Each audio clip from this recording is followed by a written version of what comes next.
Cincinnati Reds as they take on one of their arch rivals, the St. Louis Cardinals, in the final game of this 3-game series between a couple of very good teams this year. The Cardinals, in fact, not only lead the National League Central, they have the best record in all of baseball, but the Reds and the Pirates, who lost today to the Cubs, are hanging right with them.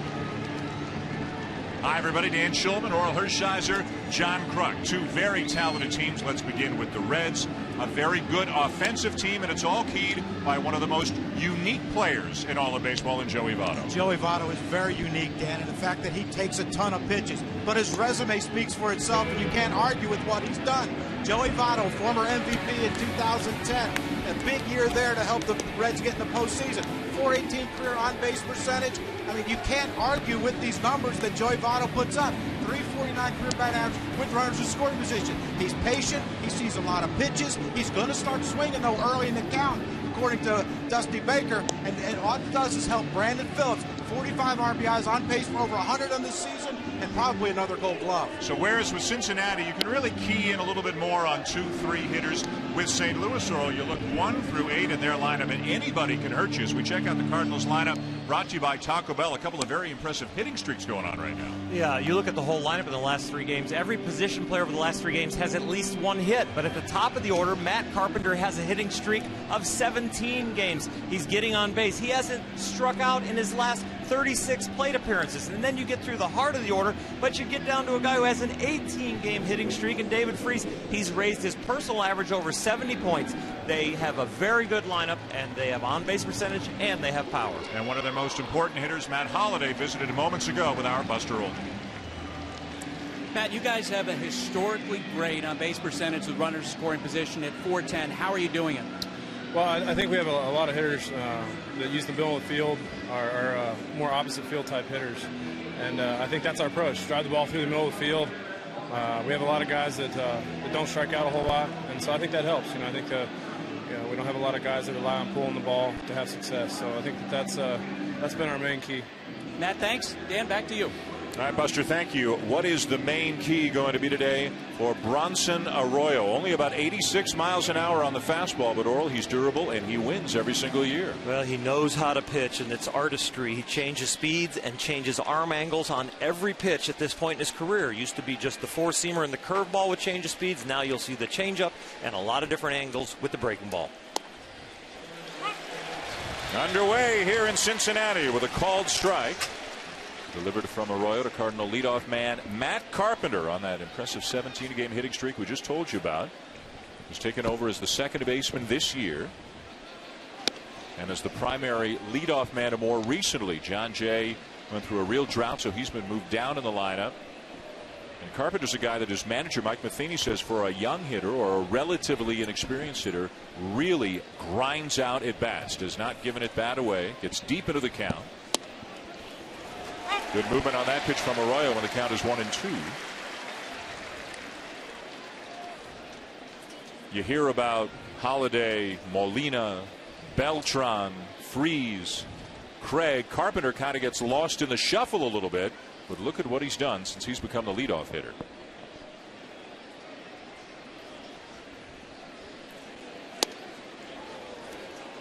Rafael Furcal probably would have been the leadoff hitter if he was healthy, but out of necessity, they had John Jay early in the season, and then he throw Carpenter in there, and I think Mike Matheny's going to stick with this one for a while.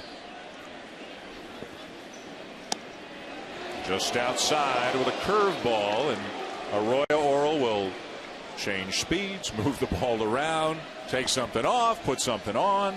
And we've already seen the sidearm fastball, and there was an attempt at a backdoor breaking ball. He will use all the different weapons. Changed his arm angle there. Little cut fastball or changeup in there at 75, kind of ran it in on him. Bronson will admit to you that he doesn't throw as hard as he did in his youth. He's now 36 and topped off at about 92 miles an hour early on, back when he was with Boston. Got him. Back to the slow breaking ball to strike him out. Well, we've seen the sidearm fastball. We saw a sidearm changeup, a attempt at a backdoor breaking ball, but here 3-2, he goes back to it and gets the call. That unorthodox leg kick that he actually takes the leg back underneath him very, very well and sets up a conventional hip turn. But the leg kick is definitely deceptive. Phil Cuzzy, the home plate umpire tonight.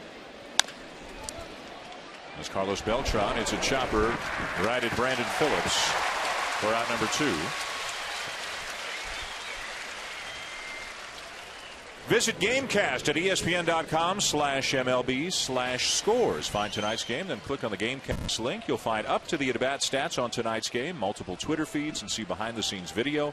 Plus, you can join a live chat about the game.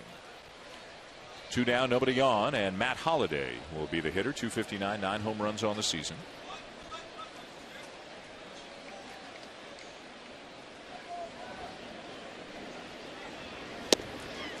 Well, we saw that the Cardinals, or Carpenter, a little bit unhappy with that strike call on Carpenter to strike him out. Phil Cuzzy had an argument last night with Mike Matheny at the conclusion of the ball game when Joey Votto appeared to come off the bag. But the St. Louis hitter was called out, and that ended the game in a 4-2 Cincinnati win, denying Matt Holliday of a chance to come up with the bases loaded in 2 outs in the 9th inning.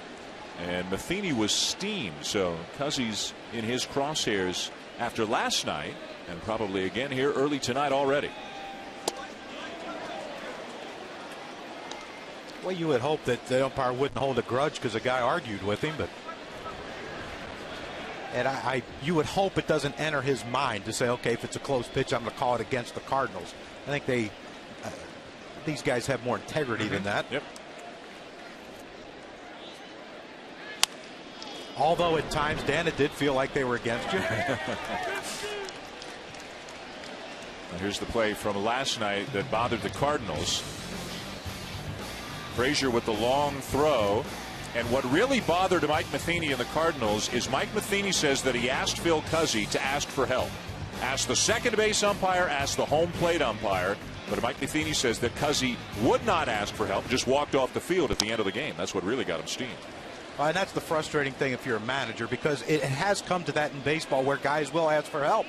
Apparently Phil Cuzzy said, you know what, I had it, I'm right, I'm not going to have to ask. The only guy that could have seen that was the home plate umpire, and that's the guy you would have had to ask in that situation. That was Mike Estabrook last night working the plate, working third base tonight. Sidearm sweeping pitch that winds up outside, and no swing on the appeal. And already we can see Arroyo dipping into his bag of tricks.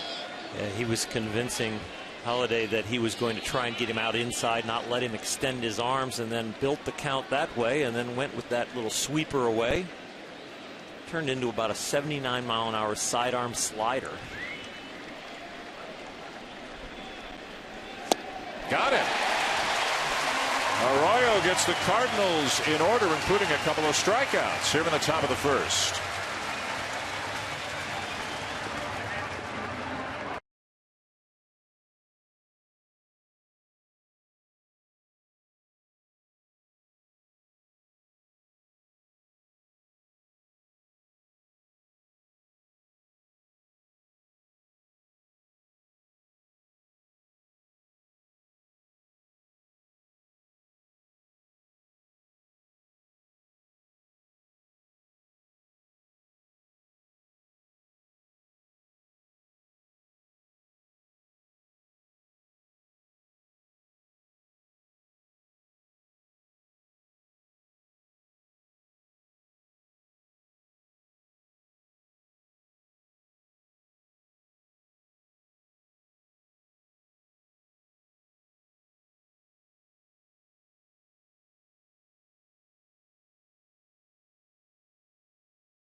is presented by Taco Bell. Sometimes you gotta live Mas. And in part by Ram Trucks, engineered to move heaven and earth. Guts, glory, Ram. And CenturyLink, your link to what's next. Bottom of the first, Great American Ballpark, Cincinnati, Ohio. Dusty Baker, his lineup presented by Taco Bell. Looks like this. They are one of the best offensive teams in the National League. Not quite at the Cardinals level, but they can definitely hurt you. They get on base with the best of them, led by Joey Votto, who leads the National League in on-base percentage, and his buddy Shin-Soo Choo is second in the National League in on-base percentage, and that means Brandon Phillips has had a lot of opportunities to drive in runs this year, and he's on pace for well over 100 RBIs on the season. They will face a tough customer, Bulldog, and right-hander Lance Lynn. You think about aces on the Cardinals, you think Chris Carpenter, well, he's hurt. Then you go to Adam Wainwright, and then you think, okay, Lance Lynn, he's new to the rotation over the last couple of years. Well, this guy has the most wins in the big leagues over the last 2 years with 26. So that's above Dickey, Verlander, Gonzalez, Scherzer, and he's added a two-seamer a little bit more. It's been there, but not as predominant. So he's getting people out quicker, and he's going deeper into games.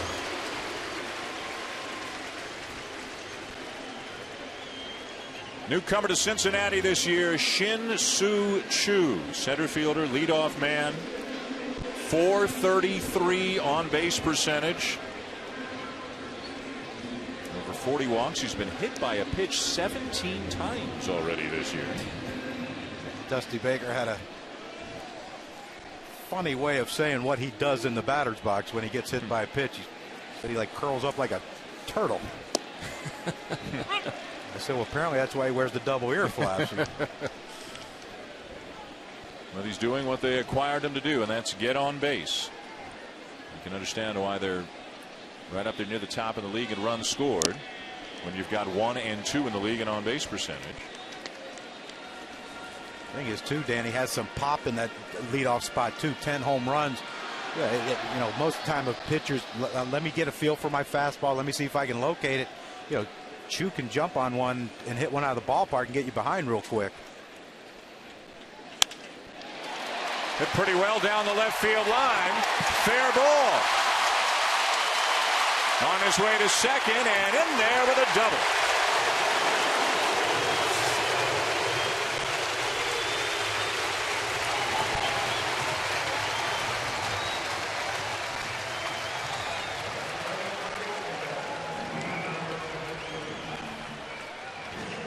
This is what both teams do, is they go the other way in great ways. You talked about Choo. 0-2, and Lance Lynn's trying to get that two-seamer down and away, and he caught too much to the plate with it. And that's a perfect two-strike approach. Not trying to do too much. The pitcher's giving me something down and away. I can't hit it out of the ballpark. Let me just put it in play and see what happens. And he gets a double, and now the Reds are cooking right now. So here's Derek Robinson, the left fielder, hitting .340 in limited at-bats. A guy who's starting to make a bit of an impression on Dusty Baker. Shows bunt. He takes outside, ball one. A switch-hitting outfielder. He's got some speed. And left field with Ryan Ludwig out for the last couple of months, hasn't played since opening day. Dusty Baker's tried quite a few guys out there right now, and if Robinson continues to swing the bat as he has recently, he's going to find himself getting more playing time. Gets it down. Gets it done. Out by a step. Sacrifice moves Choo to third.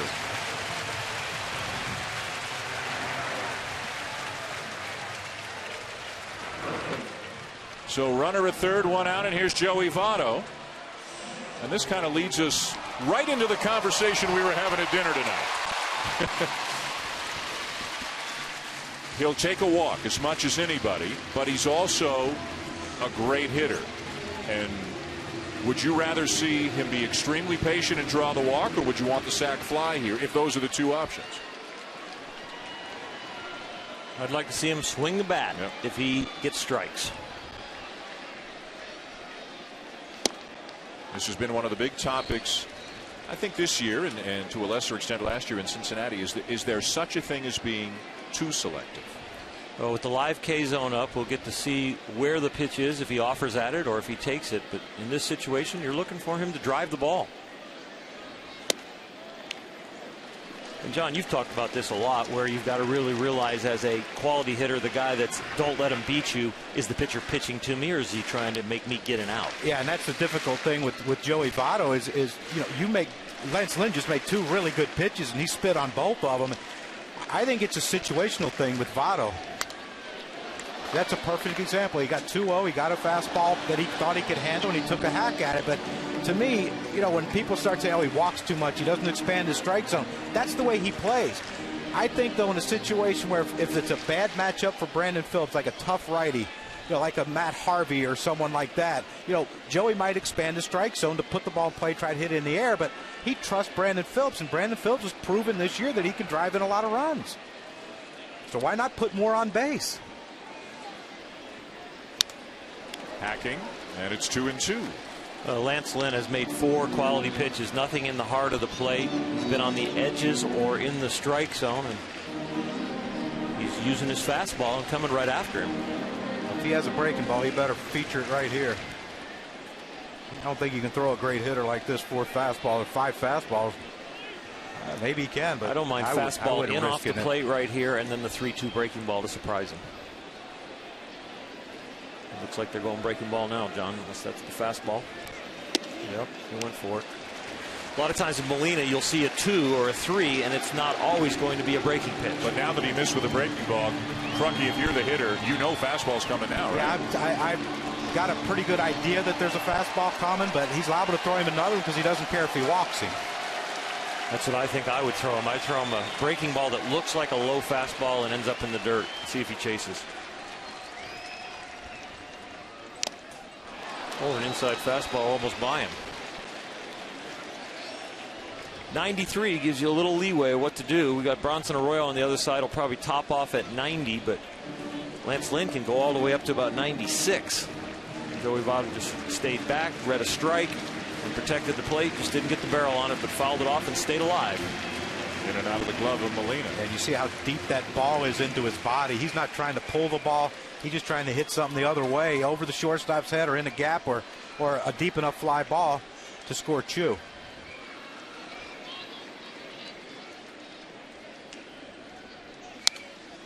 A couple of crazy stats that we got from our research department about Votto. Since the beginning of 2000, here's how often he squares the ball up. Since the beginning of 2010, he's popped up twice. That means to the infield, not fly balls to the outfield, obviously. He popped up twice. And apparently in his career, his entire career, 6 years, he's pulled one ball foul into the seats. One. And everybody knows he likes to use the whole field, left, center, drive the ball that way. But boy, he just, when he swings, he seems to barrel it up as much as anybody. Takes the walk. I don't have a problem with that walk because he swung at the balls that were hittable. He just happened to foul them off. So the critique that I had at dinner that maybe he walks too much with runners in scoring position, I like that at bat. Yeah, he got 2-0. He swung, had an aggressive swing 2-0, an aggressive swing 2-1. He even had aggressive swings after he had 2 strikes. Yeah, that's just one of these at bats where Lance Lynn threw 4 pitches that he couldn't hit, and he ended up walking him. It's not bad to walk with a guy that's had 45 RBIs hit behind you and hitting 291. It's not like, like, oh my gosh, our chances are over. We can't score now. And Phillips has had more men on base, or has come up to the plate more often with men on base than anybody else in the National League this year. And the 2 reasons why are out there right now, Chu and Votto. And as you saw from those numbers, he's also done a great job driving them in, hitting over 400 with runners in scoring position this year. And I've watched a few of the Reds games, and in this situation, first and third, he'll try to take one out early in the count. He'll try to leave the ballpark and get a big 3-run homer. But, once he gets settled in, he'll try to hit something in between that hole to first and third Votto and score 2.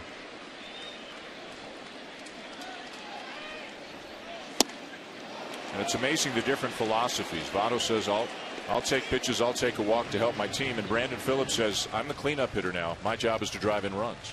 And he's absolutely right. And the thing is, he has a guy behind him and Jay Bruce with a lot of power, the potential to drive in a ton of runs. So, Phillips knows that even if he doesn't drive in this run, there's still a chance that, he's going to give Bruce a chance to do it.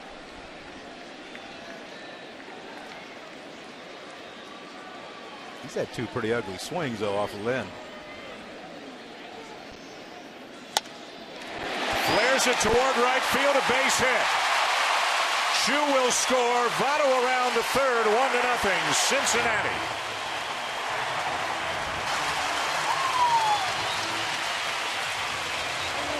And this is what I was talking about. Brandon Phillips gets 2 strikes on him. He had 2 not very pretty swings.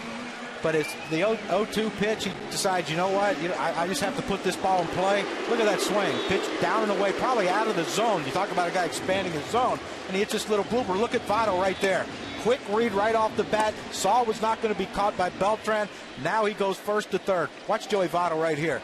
See, he takes a secondary lead. As soon as that ball leaves the bat, he's off and running. If he hesitates with Beltran's arm, he might not be able to get to third. Now he got another situation where fly ball can score another run. And Jay Bruce will do that.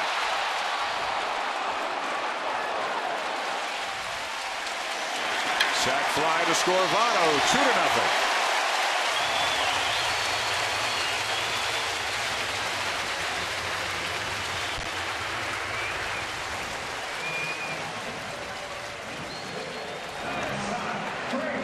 We've seen 5 Reds hitters, and every one is executed perfectly. Not always a hit, but the sacrifice bunt, the sacrifice fly, wedged in between those hits that were outstanding. Making contact and taking your walk if you're Votto.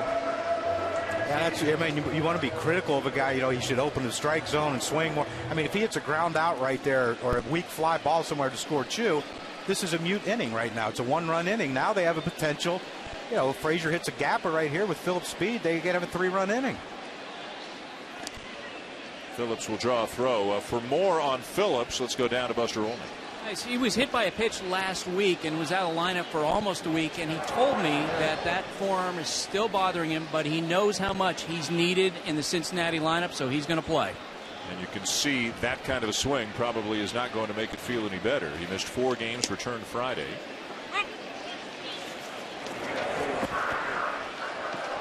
Well, if it's his right forearm, he didn't need it for that, AB. There's Todd Frazier, the third baseman. St. Louis won 9-2 Friday night. Cincinnati won 4-2 last night. The Reds 3 back of the Cardinals in the NL Central. The count 0-2 on Frazier.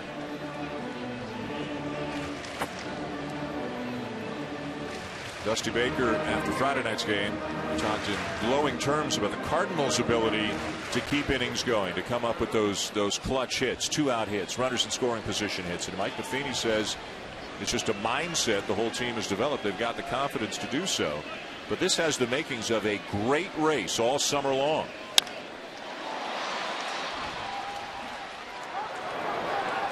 Fly ball to right field to end the inning. But it's a productive inning for the Reds, a 2-0 lead at the end of 1.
And Shulman, John Kruk, Oral Hershiser, Buster Olney. Sunday Night Baseball on ESPN. Good one. Cardinals and Reds. Big time rivalry.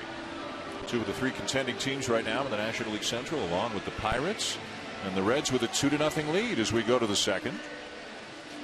Bronson Arroyo, an impressive first inning, 3 up, 3 down, and a couple of strikeouts.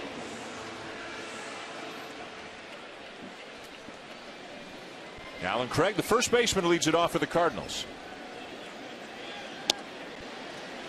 Another guy who has been hot. Was hitting .263 at the end of April. He's hitting .353 since, and he's another guy with a double-digit hit streak right now. Where do you catch your breath, Earl, when you face this lineup? Well, it starts with talent, but then the thing that is intimidating as a pitcher is that you have to continuously make quality pitches because they are grinding out quality at bats. And so during a game, you're feeling for certain pitches at times, and you're not always locked into your command. And this lineup really demands that. They can get you from anywhere, 1 through 8.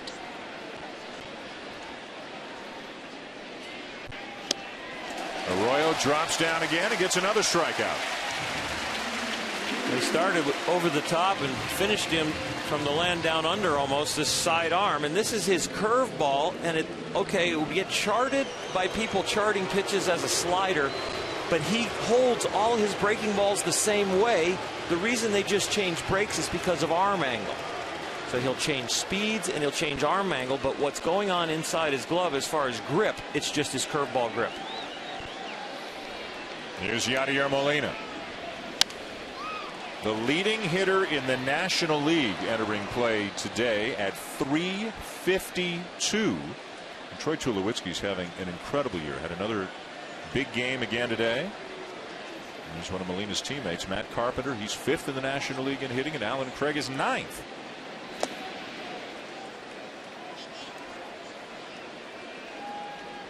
Molina has gone from a great defensive catcher who was an adequate offensive player early in his career to a great defensive catcher who's a great offensive player as well.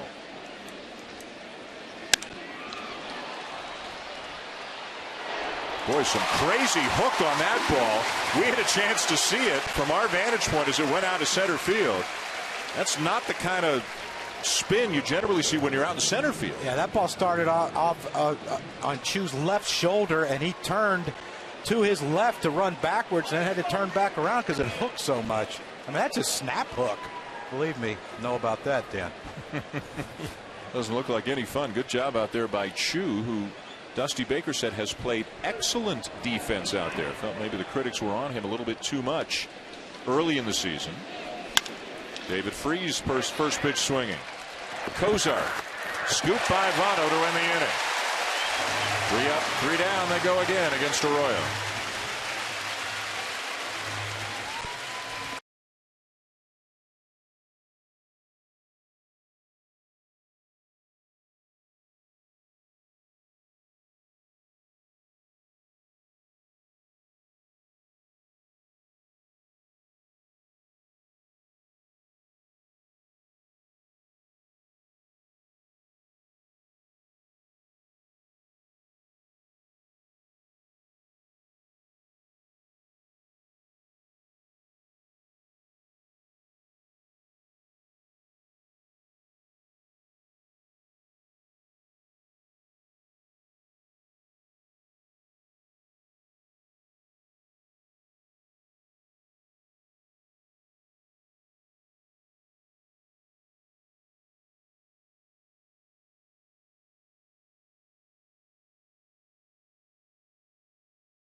Kellogg's Frosted Flakes.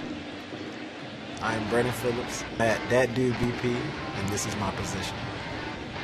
I tweet about everything. I mean, when it comes to food, when it goes to little kids' games, amusement parks. See, I'm tweeting right now. It's important because it reaches out to your fans, you know. If I was a little kid, I would like to follow my favorite player and see what he's about. My tweets, they get the most response. It has to be when I talk about my teammates. The best thing that happened to me during Twitter is going to a little kid's game. He just said, Brandon, there go Brandon. Hey, Brandon, it's me. I'm the one that tweeted you. It really showed me why I love playing this game, just watching him play. And I feel like a lot of baseball players should go do that also. This interview has been #blessed with swag. Now follow your boy at ThatDudeBP. He does love his Twitter. He's a social media animal, and he's good for the game. He's got a lot of personality, and he's not afraid to show it. And by the way, he's also a terrific hitter and a great defensive player as well. He's a highlight film, no matter if he's on offense or defense. But I love to watch him play second base. We saw two of the best in baseball last week at second base when we saw Dustin Pedroia, Robinson Cano firsthand. Now getting a chance to see Brandon Phillips, another guy who's terrific both ways. Bottom second, Reds up 2-0. Bottom third of the order, Zach Cozart, Ryan Hannigan, and Bronson Arroyo against Lance Lynn. I can only say one thing about the social media now. I'm glad they didn't have it when I played. You might have caused yourself a problem or two. You would think. Yeah. You're doing very nicely without a 7-second delay up here, though. This is like week 12, and you're cruising. Give it time, Dan. Big swing and a foul off 0-2 on Cozart, the Cincinnati shortstop.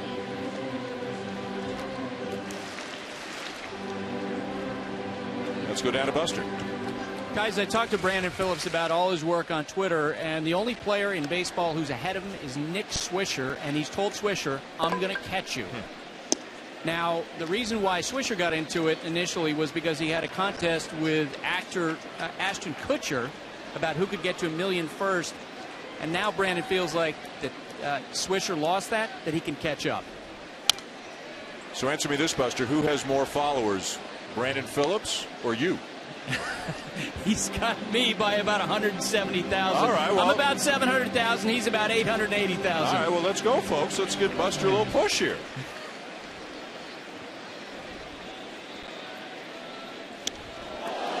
Runs in and hits Cozart.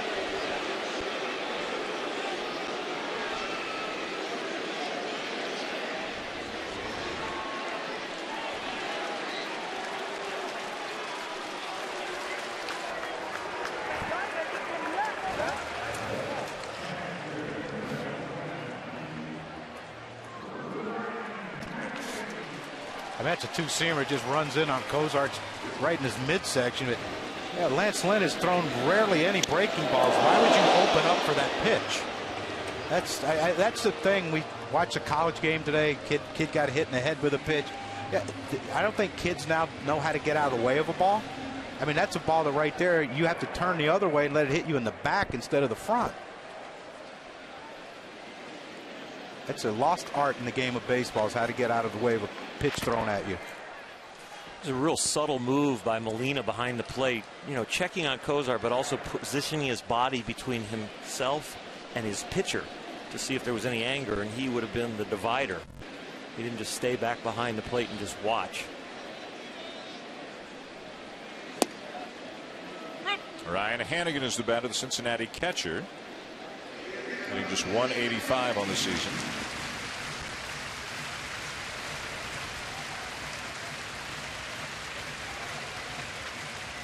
Neither one of these teams runs very much. They are the bottom two in the National League in stolen bases on the season.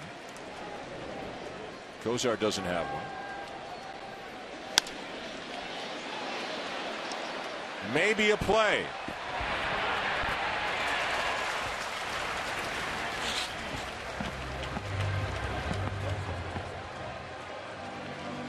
You're always a little more comfortable, Crucky, running down the lines in your own ballpark because you know exactly how far you have to go. Yeah, you do. But this is their third game here. Yeah. They should have a good idea. But sometimes you forget about the tarp, and that thing comes on you pretty quick. Sometimes, not that I was ever quick enough to get to it, but I've seen people do it, and it didn't look like it felt too good.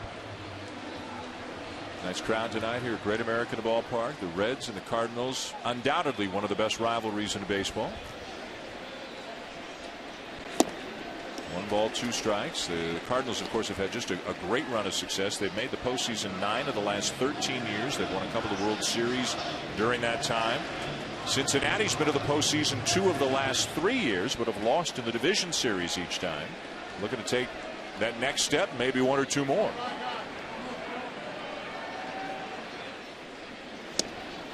And both teams certainly with the talent to do it. And last year had to be demoralizing for the Reds, losing 3 games here, and they go to San Francisco and win 2, and then come here thinking all we have to do is win 1 more, and they lose 3 in a row. Now the Johnny Cueto injury that kind of turned their rotation a little bit upside down in that best of 5. And Barry Zito, masterful. Yep.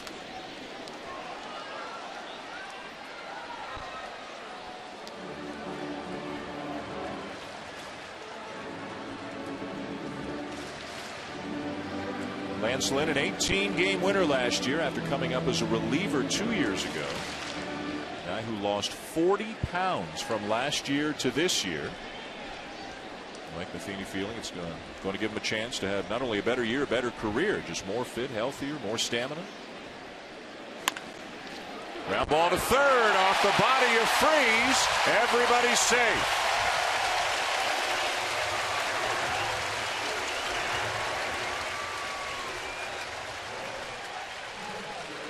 Well, the one thing about the Reds in the first inning, you look at their at-bats. 0-2 to Shin-Soo Choo. He takes a 2-seamer, down and away, hits a double to left field. Robinson bunts. Votto aggressive in the count when they threw him strikes, trying to drive that run in. He ends up on a 3-2 pitch, taking a walk from Lynn. 0-2 pitch to Phillips. Don't try to pull it. Bloop it to right field. Now you got another first and third situation. Jay Bruce, first pitch out over the plate. That's where you want to look for it if you want to hit a sac fly. He hits one to dead center to Jay. Sac fly. That's why it's 2-0 Reds right now. Here's Bronson Arroyo, already 7 sacrifices this season. Fair ball. Lead runner. Double play.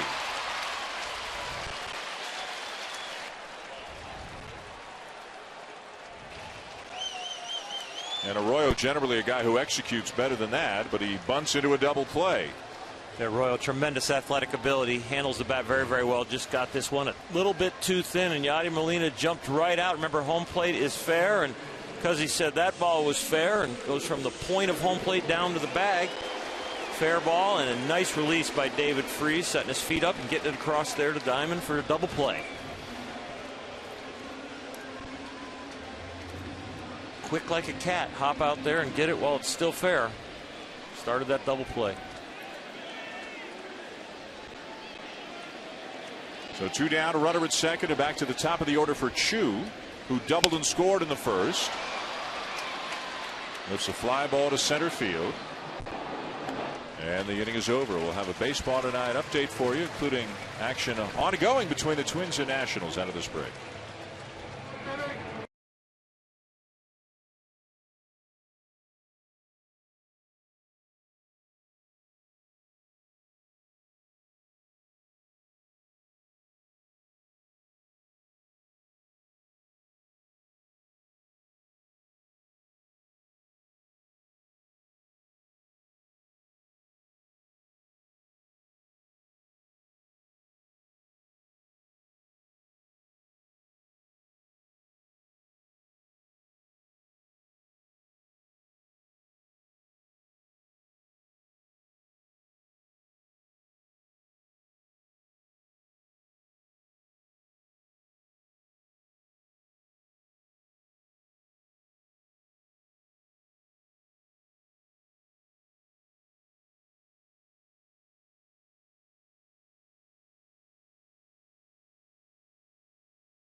Third, and the Reds with a 2-0 lead on the Cardinals, trying to make it 2 in a row over the Cardinals and move within 2 games of the division lead.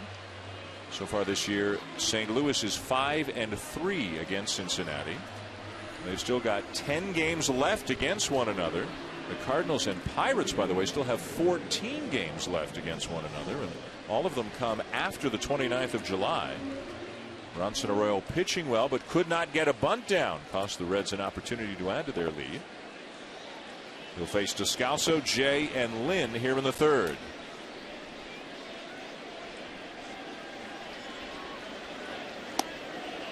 And Descalso getting a start at shortstop tonight. Just tonight off for Pete Cosmo. That's one of those get me over 63-mile-an-hour heaters.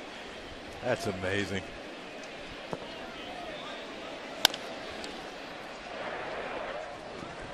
Phillips to Votto, 1 down. More Major League action coming your way this week on ESPN. Tomorrow at 7, an American League East Division matchup between the Boston Red Sox and the Tampa Bay Rays, presented by USAA.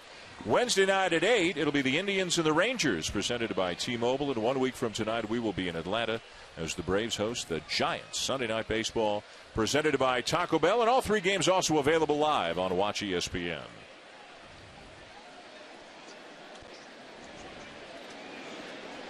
Here's John Jay. He's now 8 for 8. Arroyo is on first pitch strikes. Would you rather face a guy who you know is going to give you 95-mile-an-hour heat, or a guy who's going to try to mess with you like Arroyo does with everything that he changes? I would rather face anyone but Bronson Arroyo, really? I think, right? Yeah, because you saw the 63-mile-an-hour get me over. You know, a lot of guys say, well, I'm going to throw a get me over curveball, and they'll just flip one up there. Bronson does that with his fastball.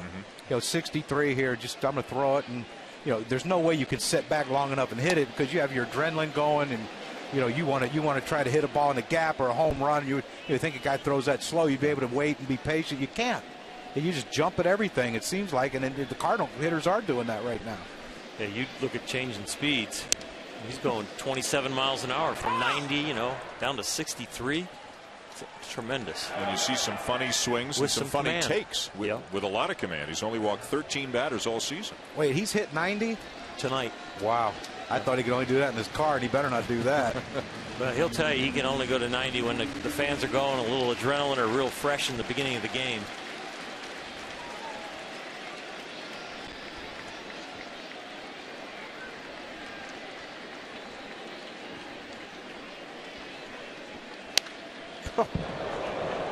Where would that have hit Jay if he didn't hit that? Right in the belt buckle. Yeah, it would have.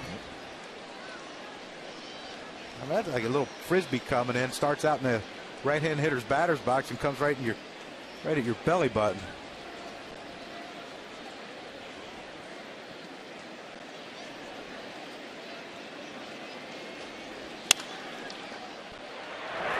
Jay goes the other way. A ground ball base hit. Let's go down to Buster Olney. You guys were talking about Bronson Arroyo's velocity. It's been amazing the last 7 or 8 years. He's been able to maintain it in part because he maintains a workout regimen. This actually started when he was a kid. His father, Gus, worked with him when he was a kid on lifting weights. This is something that he continued to do as an adult. He's someone, even to this day, and you see him here when he was 8 doing that deadlift, he actually continues to do it. He'd work a punching bag. That's what you hear from Reds pitching coach Brian Price, that even today, Bronson Arroyo very diligent about his workout, guys, from a young age. Lance Lynn shows bunt, takes a strike. Now, Bronson Arroyo's not a guy you think about when you think about weightlifters in the major leagues. He's not exactly built like Matt Holliday or anything, but there he is deadlifting at the age of 8. And maybe the workout regimen he has, guys, is one of the reasons he's been, as you can see, one of the most durable pitchers in baseball over the last 8 years. He's been one of the foundation pieces, if not the foundation piece, of this Cincinnati Reds pitching staff since it turned around. Himself and Aaron Harang when they first came over here. And you see he has had the most in the National League in W's, and that's not only the quality of his pitches, but the fact that he takes the ball every 5th day. Last, was it 7 or 8 years, Dan? 200 innings, all but 1 year? Yeah, and the other one was 199. Yep. 1-2 the count on Lynn. Still looking to bunt with 2 strikes. And the thing I like about Bronson is Oro. He's a guy that if if they need him to go deep in the game, even if he's getting hit around, he'll take that for the team to save the bullpen for the next day. And that's, that's a veteran. That's a guy who doesn't care about what his numbers are. It's just, what's best for our team today.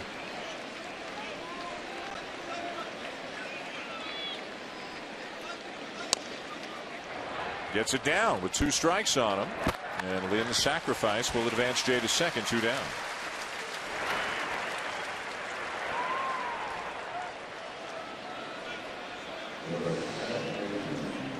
Bronson Arroyo is now 36 years of age. He was originally selected by the Pittsburgh Pirates back in 1995. Made his debut with the Pirates in 2000. Was a member of the Red Sox World Series champions in 2004. Traded to Cincinnati for Willie Mo Pena. He's been here ever since, and he likes his music almost as much as he likes his baseball. Free agent at the end of the year. But with the way he keeps himself in shape, Worrell, and with the kind of pitcher he's evolved into, even at 36, you certainly think he's got a few more years ahead of him. I think he'll pitch into his 40s if he wants to. He says really in his quotes that he does not want to kind of fade out of the game. He wants to go out a productive pitcher. So we'll see, but I definitely productive for another year or two.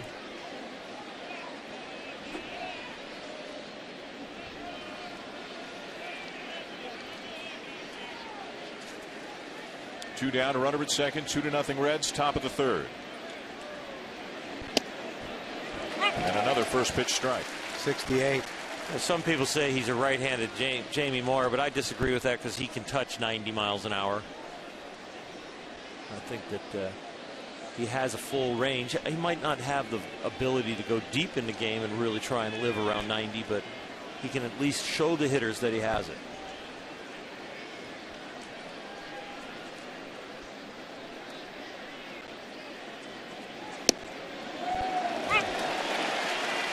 I think Matt Carpenter's thinking to himself what John Kruk said a few minutes ago. Right now, I'd like to face just about anybody other than Bronson Arroyo. Yeah, I mean, your guy at second base, young hitter, you're amped up to try to drive in this run, to make it a one-run game and get your team, on the board, to try to get the rest of the offense going. And Bronson throws 2 slow balls to him.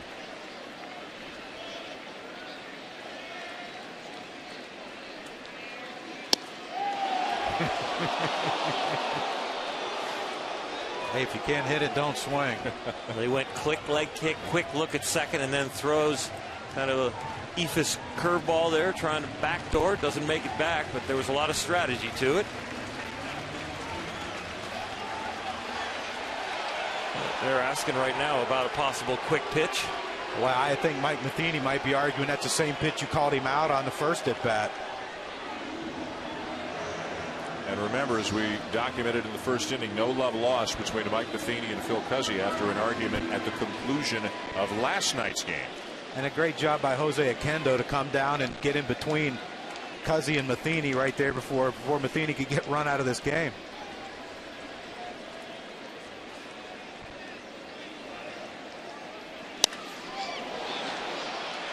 Deep right.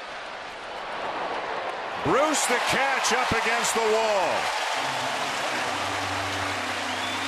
The ballpark holds it, and it remains 2-0.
Between Cardinal manager Mike Matheny and home plate umpire Phil Cuzzy. Matheny did not get a run. They agreed to disagree, I think, on whatever the matter is, and we'll keep an eye on that over the rest of the ball game as we get back to the action here. Bottom of the third, the Reds leading the Cardinals 2-0.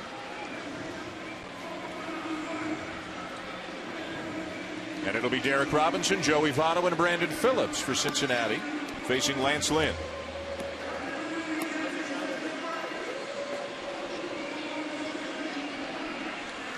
Robinson with a sacrifice his first time up, as we mentioned, trying to make his mark with Ryan Ludwig still out. Maybe August 1st for Ludwig, who suffered a shoulder injury, underwent surgery, suffered the injury on opening day.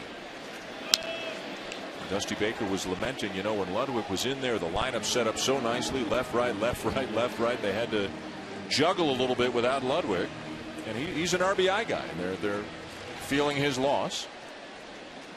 Not getting a ton of production out of left field.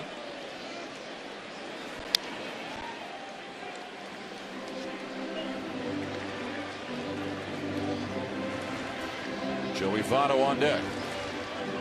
Walked and scored back in the first. Chu doubled and scored. Reds lead 2-0.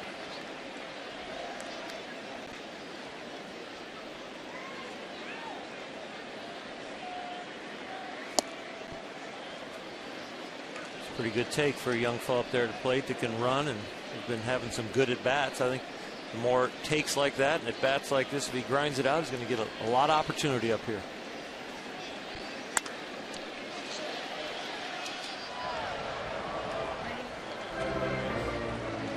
Got a great guy hitting behind him to learn how to hit, I'll tell you that. He's a switch hitter at the plate, Robinson. With Votto, he let that ball get deep on him right there. He didn't chase. That's a Joey Votto example role model right there, the way he went about that. Yeah, he takes pitches as close as Votto takes pitches. They're going to ring him up. You know how that goes. Close play at first, but Robinson out. Let's take a look now at Hot Zone, brought to you by T-Mobile, as Joey Votto comes to the plate. And there it is against righties. Two things to note. One is when he swings at strikes, he does an incredible job. And two is how few squares there are outside the strike zone, because if there aren't a certain number of plate appearances, you don't get any kind of a square. So what that shows, guys, is he hardly ever swings at balls outside the zone. And if he does, it's fouled it off and has not put him in play. There's no result other than a foul strike. The biggest impression I have already is just his knowledge of the strike zone just in the first two at bats and that first pitch of the second at bat. It's absolutely amazing the edge pitches he takes it. And it looks, you see how quickly he recognizes the pitch too. Yeah. That pitch was a breaking ball. You know, you don't know how much it's going to break down. As soon as he left his hand, he took his stride, and that was it. There was no other movement because he knew it was going to be a ball out of his hand.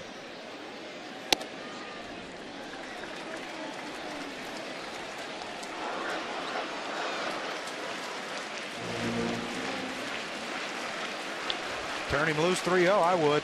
In this ballpark, well, it's blowing in, so I don't know, but I would. And they did. Fouls it back 3-1.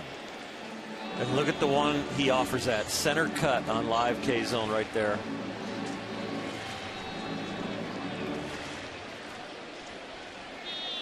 Wind blowing in from left center field here in Cincinnati, but it is still a hitter's ballpark. One of the great launching pads there is in the majors. Out of play, 3-2.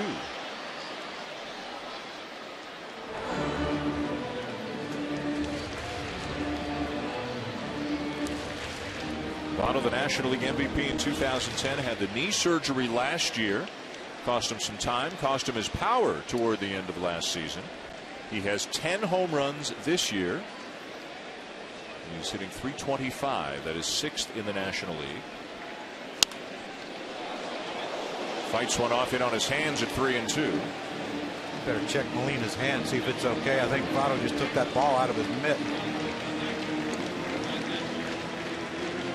I mean, look how deeply he lets this ball get, because he's trying to protect against every pitch with 2 strikes. And look how far back that ball is. It's almost even with his body before he slices it over the Cardinals dugout. Takes inside, ball 4 as he walks for the second time tonight. Lance Lynn and Joey Votto, it's going to be a battle all night. Lance Lynn has tried to use his fastball and just spot it to get him out. Used the breaking ball here to start out all the way on the edges, but then here comes the fastball as he gets back into the count from 3-0. He starts working the middle of the plate and starts beating Votto to the spots, but when he finally has to go all the way to the edge to make him miss, that's when he misses just enough inside and Votto draws another walk. Professional pitching against a professional at bat, and I'll tell you what, the batter won right there. He's seen 15 pitches in his first 2 plate appearances. He's walked both times. And here's Phillips, who had a bloop RBI single in the first. If it moves forward, he's hacking, isn't he? He's seen 4 pitches and 4 swings. He talks about his forearm getting hit by that pitch in the forearm and how it bothers him. And you couldn't tell by as many swings as he takes at it. Either end of the spectrum on philosophy here, with Votto at first and him at the plate. But I mean, he swung at strikes, except the ball that he got the base hit on was a ball outside that he blooped to right field.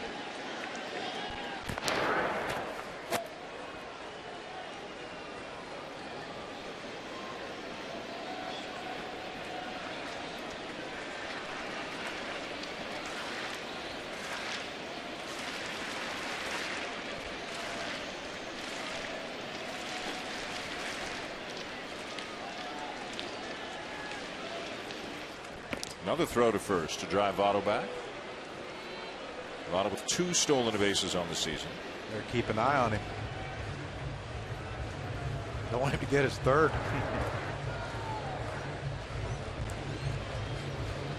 Lance Lynn's only given up 1 stolen base his last 16 starts, but I think that has more to do with Molina behind the plate.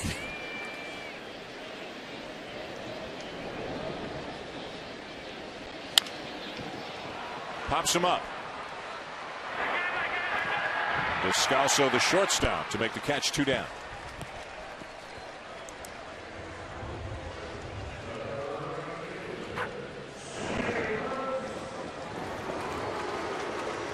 So Votto back to first, 2 down, and the batter will be Jay Bruce.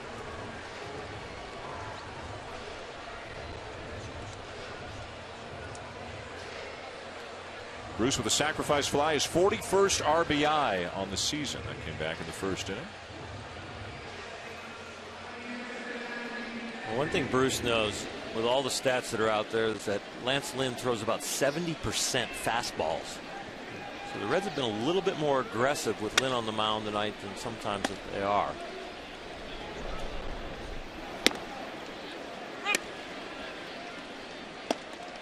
With those 70% fastballs, sometimes you get the 4-seamer, sometimes you get the 2-seamer. This year, a few more 2-seamers, so when he's backed into fastball counts, at least he's got a little movement on it. But he can touch 95, 96 with the 4-seamer up.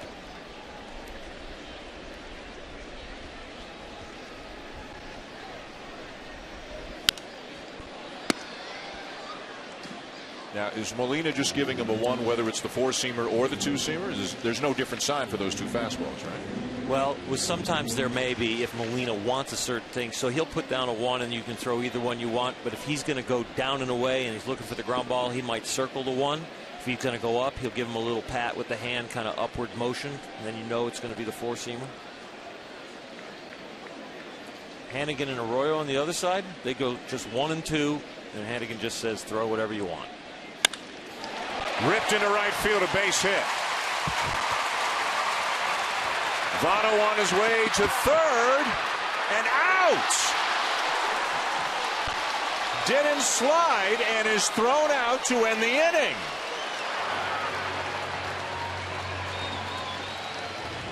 One more look going to break. Strange ending to this inning as Votto might have gotten decoyed for some reason, didn't slide, and the inning is over.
Taco Bell. The Reds lead the Cardinals 2-0 as we go to the top of the fourth. Joey Votto out at third, trying to go first to third on a base hit with 2 outs in the bottom of the third.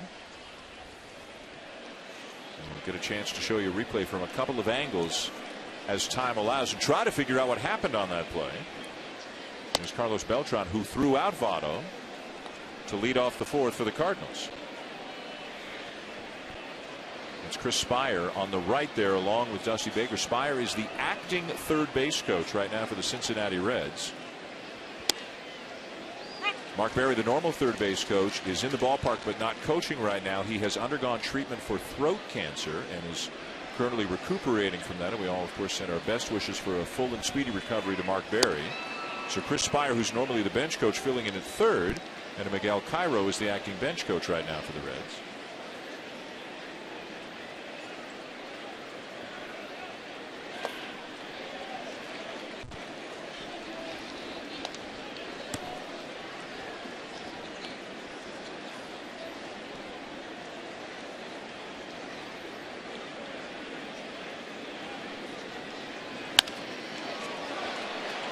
And a ball hit to deep center field and gone. Beltran with home run number 14, and the Cardinals are on the board.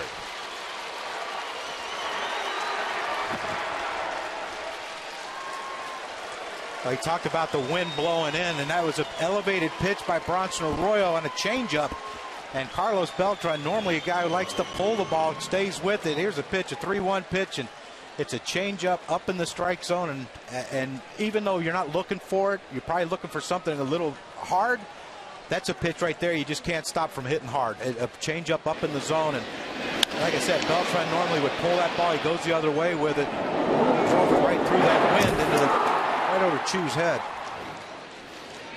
10th home run allowed this season by Arroyo, as Matt Holliday fouls one off into the upper deck.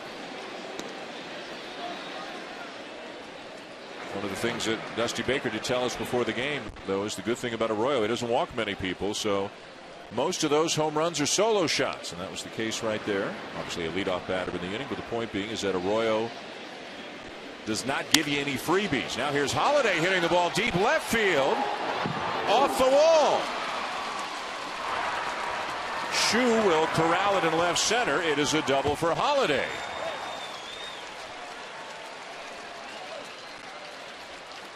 One of the things about Bronson Arroyo, he's hard to manage because he can go quick. When you have borderline stuff and you're fooling hitters, and all of a sudden the second time around the order maybe they start changing their approach and catching up to you, all of a sudden wham and bam right here, Holliday turns right on this.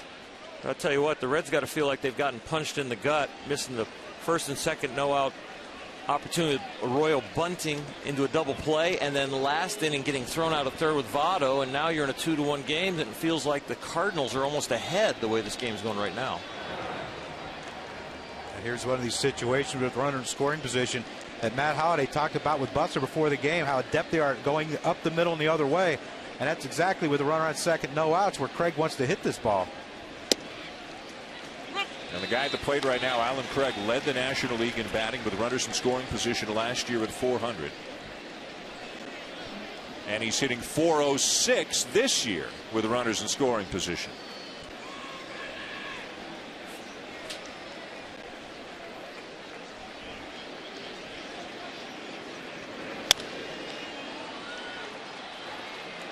Shallow center field, and Phillips goes a long way back and makes a very difficult play. I think he was expecting that Chu was going to get to that ball, and he didn't. Well, in this ballpark and a lot of these newer ballparks where the ball carries, center fielder has to play a little deeper, and they can play really deep with the range of Brandon Phillips. He's made that play. I think he made one yesterday like that. He's just phenomenal, going over his shoulder like a wide receiver and making these plays. And, you know, that ball drops. Now you have a first and third situation. Instead, you have a runner on second with one out, and it's going to take a base hit to score him.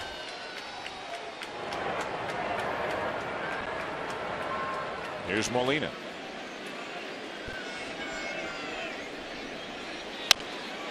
Shoots it down the right field line. Fair ball. Holiday will score on the double by Molina, and the Cardinals have tied it.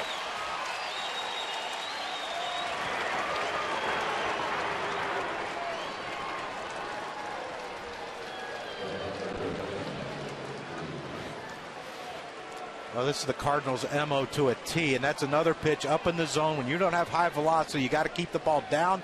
He keeps that ball up in the zone, and Yadier Molina, that hoe at bat, you look at the way his hands are set right there, how he's lagging the bat through the strike zone, trying to hit the ball the other way, and he shoots it down that right field line for a double and an RBI. That's pretty much the patented Cardinal way now, isn't it?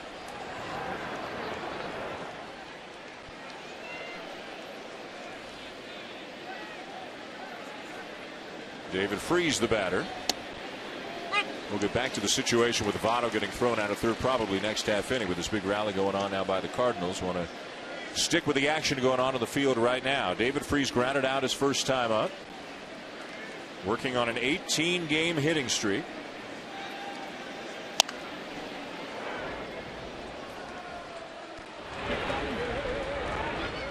Let's take a look now at Do More.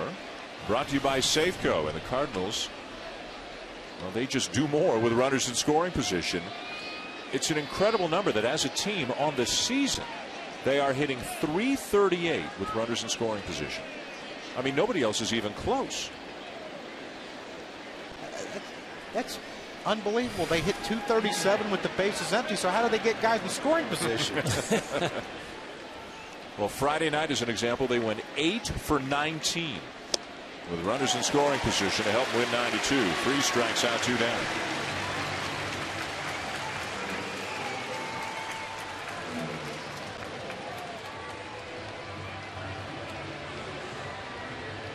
So 2 down, 4th strikeout of the night for Arroyo, and the batter will be Daniel Descalso.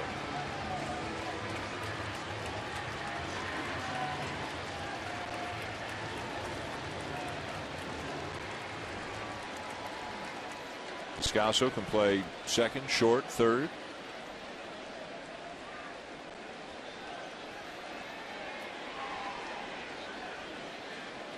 Cardinals with 2 here in the top of the 4th to tie the game.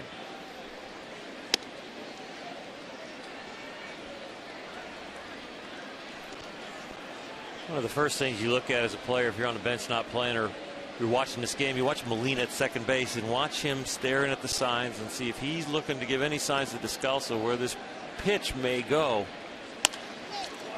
Up the middle and off Arroyo. Staggers, steadies, and makes the play to get Descalso. Shaken up, though, as he hobbles off the field. And right down the steps and up the tunnel. We'll try to get you an update when we come back.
Baseball presented by Taco Bell is brought to you by Lexus and their pursuit of perfection, and Lunesta Ezopiclone.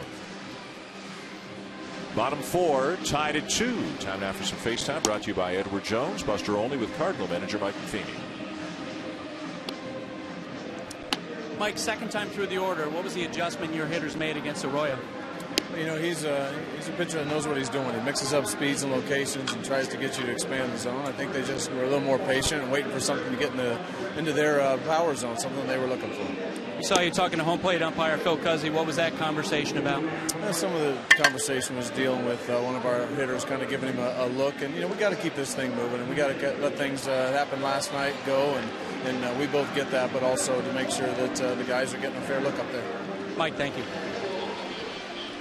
That's what you were saying earlier, Crucky, that you hope both sides let bygones be bygones from a night ago and keep this ball game moving. Yeah, and we mentioned about the umpires, hopefully not holding a grudge, but the players hold grudges too on what they think is a bad call, and then they think if they get the next night, if they get what they think is a bad call by the same umpire, they think, oh, what's going on here? We're never satisfied, Dan. Every call has to be our way.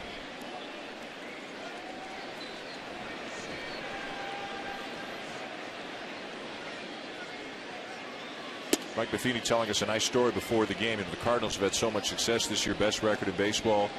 He wrote a letter to the organization's minor league coaches, roving instructors, scouts, strength and conditioning coaches, you name it, basically thanking them, commending them for the work they've done throughout the organization, because so many young players have come up to the majors not only ready to play, but Mike Matheny talks about the character they have too, the way they've obviously been developed and brought up through the system. And so he wrote a letter that was sent basically to everybody in the organization, thanking them for contributing, because he says sometimes, guys, there's a disconnect between the minor league system and the major league team, and he wants to bridge that gap. And then the big league staff helps cement that in, because they create almost a mentorship program up here where they encourage the veterans, and it's voiced that these guys should take care of the young guys. And the veterans verbally tell them that you could be the difference in our season no matter how long you're here. Leadoff walk to Frazier. We've got a lot of things going on in this game. Let's go back to last half inning, the play that ended the inning. The comebacker looks like off the right knee of Bronson Arroyo.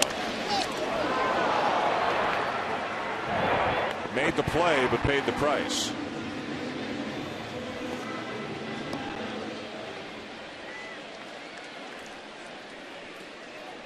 And basically hopped off the field. Took maybe 1 or 2 steps on that right leg. Runner was going as Kozar fouls it back.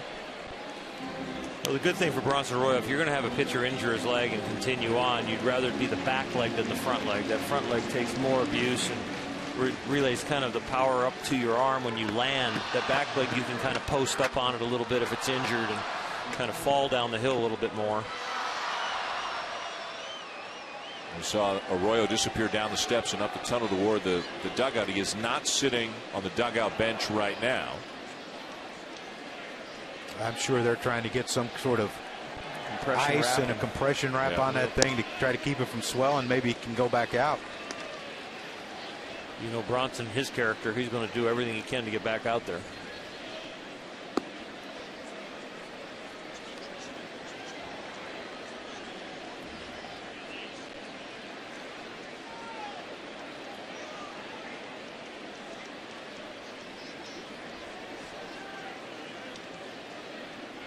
Like what Dusty did the first pitch after Frazier walked, he puts a hit and run on with Kozar because he's been struggling with the bat, only hitting in the 230s, trying to create a hole, or if he's going to make an out, let's make a productive out and get a guy to second base.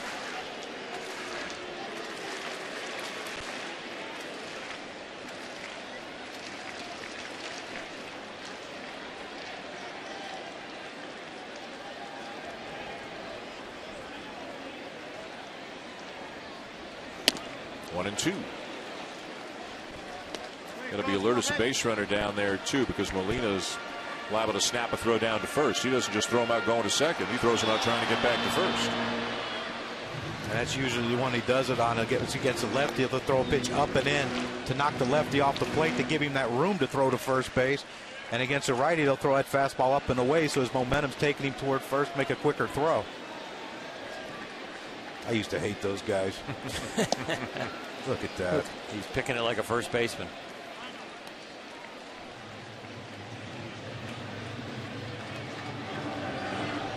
I mean, he's the best. Technically, he did that wrong. Right. He didn't scoot over. He didn't slide over and try to block it. But he's so gifted with the glove that he can do that. Like, that's not the way you teach a kid to catch a ball away that's bouncing away from you. And a swing and a miss by Cozart. All right, let's go back about an inning now and try to revisit that Joey Votto play when he was thrown out at third. Well, a lot of things went wrong here for the Cincinnati Reds. Now, Joey Votto gets a good secondary lead. He's come around. Now, look at Chris Spire, third base coach. He's holding him up. Joey Votto runs right through it, and then all he does is point. Now, I don't know what the red signs are for a third base, but you look at Chris Spire right there, third base coach. All he's doing is pointing. Now, I know when I played, my third base coach, when he pointed, that means stay on the base. Stand on the base, you're in. Or they would raise their left hand and point to the base. That means stop on the base. If you want a guy to slide, you emphatically, with both hands, tell them slide, which side, inside or out. Most of the time, a third base coach is on the ground. That emphatic that I need you to slide right here in order to be safe, and none of that happened. And as we mentioned earlier, Chris Spire filling in for Mark Berry, who is recuperating from treatment for throat cancer. So Spire, who's normally the bench coach, is the interim third base coach right now. And it could have confused Joey Votto, but when in doubt, slide. If there's any doubt whatsoever, if you don't know where the ball is and you've lost sight of the ball and your third base coach is giving you any sign, you're better off just sliding. 0-2. Meanwhile, out on deck is Bronson Arroyo. So he's okay, evidently, or at least well enough to stay in the game. Comebacker hit him right square on the outside of the right knee. There ain't a lot of meat there, Dan. No.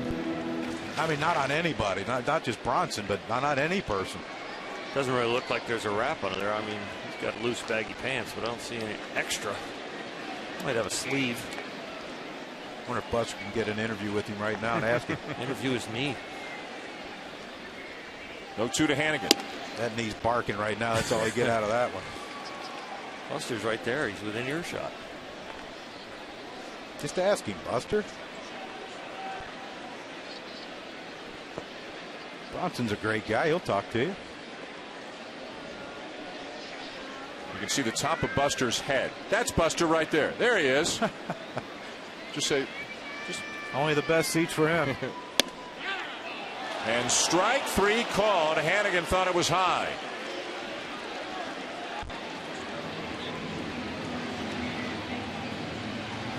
Well, Dave Duncan was a former pitching coach to the St. Louis Cardinals, and the Cardinal way is really established by Dave with two seamers down and keeping the ball down and away with good movement. Lance Lynn has adopted into that. Derek Lilliquist, now the pitching coach, has theory with that, but Mike Matheny has let them go up the ladder a little bit more with the guys that can get above 92, 93 miles an hour. 2-2 tie, bottom four, 2 outs, and here's Arroyo. And normally a leadoff walk spells disaster, but Lance Lynn's come back with 2 big strikeouts. Now he has the pitcher up to get out of this inning. And Arroyo is bunting and pops it up to end the inning. Been all kinds of things going on here tonight.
5th here at Great American Ballpark. Time for some FaceTime now, brought to you by Edward Jones. Buster Olney with Dusty Baker. Dusty, what happened to Bronson Arroyo on that play? On that ball back to the middle? Oh, it hit him on the side of the knee. And, you know, when it hits you like that on bone directly like that, it goes kind of numb. So we were a little bit concerned, but he said it feels fine now, and he got the life back in it. What happened on that play with Joey Votto at third base when he was thrown out? Well, I mean, you know, that was a play where Chris had held Joey initially, but Joey thought he could make it. And then when he got there, you know, it was sort of, I don't know, I hate to place blame on anybody, but Chris said he didn't tell him to slide or stand up. Dusty, thanks. So it's been a sloppy night, let's be honest, for the Cincinnati Reds. Arroyo, who's generally a good bunter, can't get it down, bunts into a double play in the second inning. In the third inning, Votto was thrown out at third to end the inning. Miscommunication one way or the other between Chris Meyer and Joey Votto. And then in the just completed bottom of the fourth, with 2 outs and a runner at first, Arroyo tries to bunt and pops it up to end the inning. And it looked like Bronson did not know how many outs there were, because he was looking at the man at first like, why are you running? You're going to get doubled up. And then all of a sudden he ducked his head back in the dugout and got back ready to get the pitch. And a base hit up the middle for John Jay, who's 2 for 2.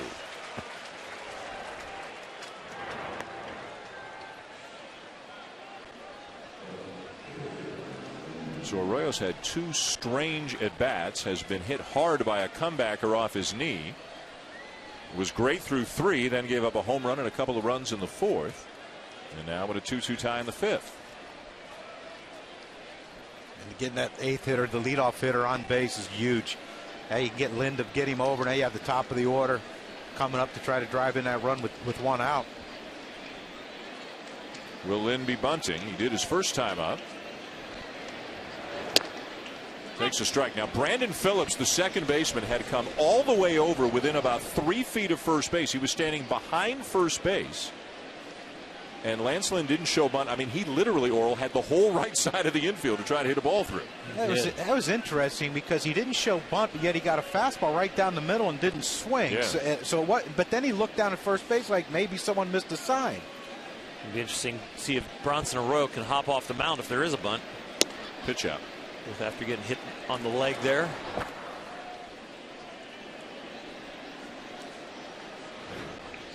This is the first pitch. Watch Phillips. He's getting ready to cover first. Lynn doesn't bunt, doesn't swing. It's like the nickel defense. We've seen some double strange teaming the guy on first. Bunted foul. Lynn got a sacrifice down with 2 strikes on him back in the 3rd inning. We'll see if he tries to do it again here in the 5th. I don't know who he's talking to, but I don't think he cares.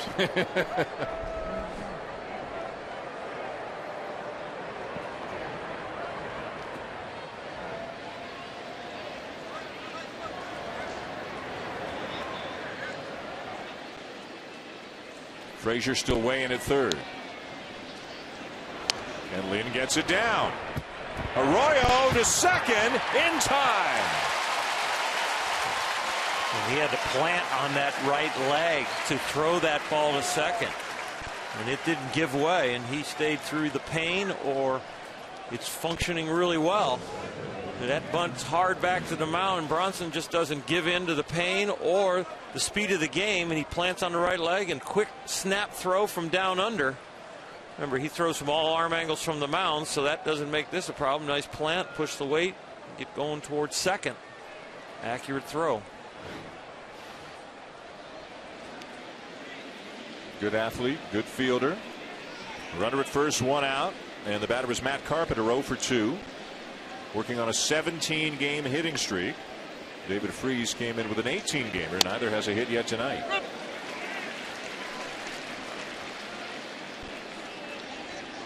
And now the bad thing is you got Lance Lynn running the bases, which I'm not saying he's not capable of running the bases. It's just you'd rather have your pitcher back in the dugout with a runner on second.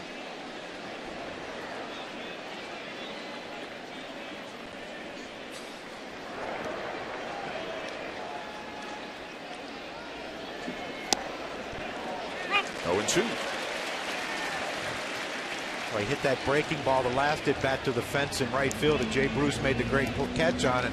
Bronson says, you know what, I'm going to see about this couple pitches hard in here and see if he can turn on that one. And so far, he hasn't been able to pull the trigger.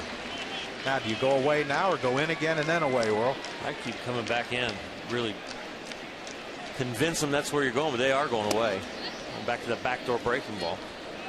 Baseball's such a gray game because Bronson is out there and he's got, 3 pitches right now. He's got the fastball, the curveball, and the changeup, but he can throw so many and so many different varieties with the arm angles. So you talk to him, he'd say, well, if I throw 15 pitches an inning, I might go with 4 different arm angles and 3 different pitches. Uh-oh. I thought he might come in on that pitch 1 and 2 after he showed him slow away. Now he showed him slow away again. So that if I'm Carpenter, I might be cheating a little bit or conscious of the pitch in.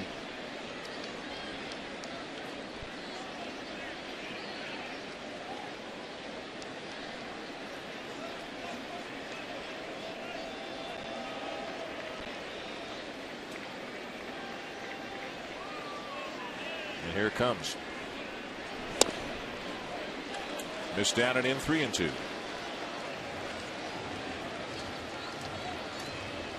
That's what stinks as a hitter. You're guessing right. And he throws a pitch. It's off the plate. Now it's 3-2. Now you got to regroup. And, okay, now what will he throw? And it's going to be interesting to see if Matheny sends Lance Lynn because Votto's playing behind him. 3-2 pitch. Why not send him? You feel Carpenter can put it in play, send him. Not going, and it's fouled off. And he came back to the fastball. He didn't go for the backdoor breaking ball.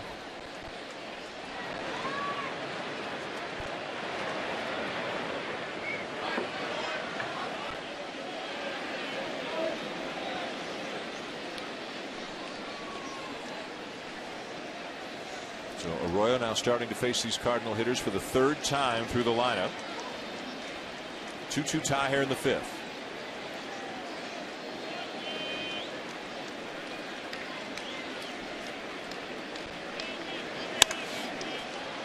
To center field. Shu makes the catch.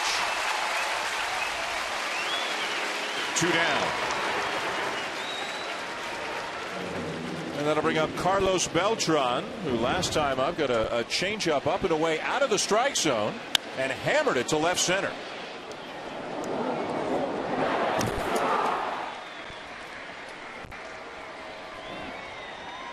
They have certainly got their money's worth out of him over the last couple of years. That's his 14th home run of the season.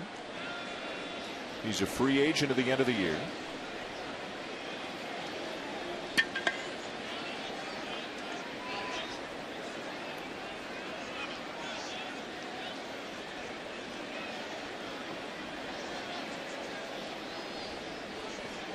I'm Beltran right here. First pitch, I'm looking for something middle in. Bronson threw him that changeup that was up in the zone, but it was away, and he hit it the other way. He did it again. And he hit it well again. Not quite well enough. Derek Robinson with a leaping catch in left center to end the inning.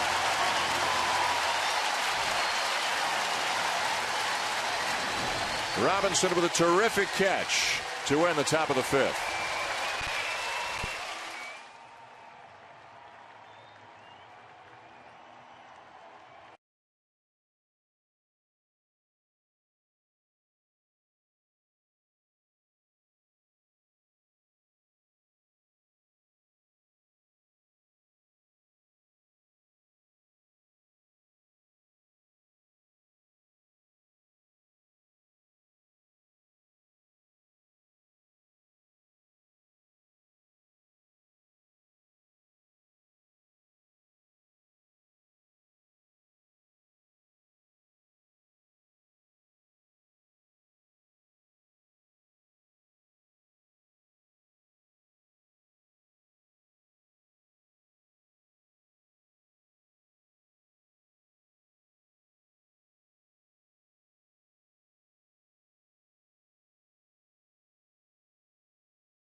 By Taco Bell to the bottom of the 5th, 2-2 tie. And a nice catch by Derek Robinson, the left fielder, to win the top half of the inning. Dusty Baker telling us that his game plan right now with Robinson is to play him against an opposing lefty to get him to bat from the right side, or with Bronson Arroyo on the mound, because he says Arroyo gives up a lot of fly balls and he doesn't want Arroyo to have to get 4 outs in an inning. And it paid off tonight. Robinson making a terrific catch. Robinson on deck. Shin-Soo Choo will lead off the inning. Doubled and scored in the first. Flied out to center in the second.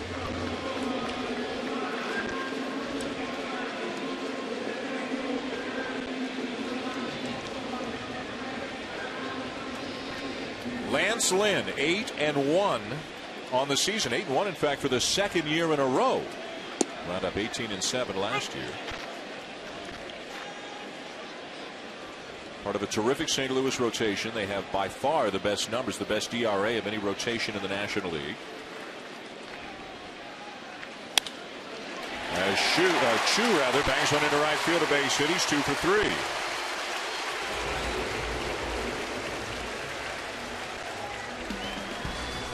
The Cardinal rotation led by Adam Wainwright. They've got the most wins in the National League. They've got easily the best ERA in the National League. The most strikeouts in the National League. And the most complete games as well. Adam Wainwright's got a 2.34 ERA. Get a load of this, Earl. He's got 9 wins. He's issued 7 walks this year. One of them is intentional. So 6 unintentional walks and 91 strikeouts in 96 innings for Adam Wainwright. And he's the unofficial leader of this pitching staff. The Cardinals have a great tradition, and I think passes on knowledge.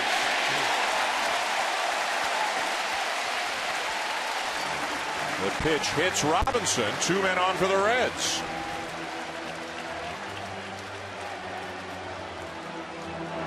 This is fastball inside, and Robinson tries to get out of the way up, just doesn't move quite quick enough. You see his foot is actually out of the batter's box, kind of pulls it back, and because he says that it grazed him. A lot of times a big league hitter will sell it a lot more than that. I'm not so sure that grazed him at all. But part of his leg was actually behind the plate. It was out of the batter's box, as you said. So. You can be, as long as you don't get the ball into fair territory, you can get out of the batter's box. So 2 men on, nobody out, and here's Joey Votto. If that ball would have been over the plate in the strike zone, he gets hit, you can get called back for sure, not hit. Rarely do you see that call.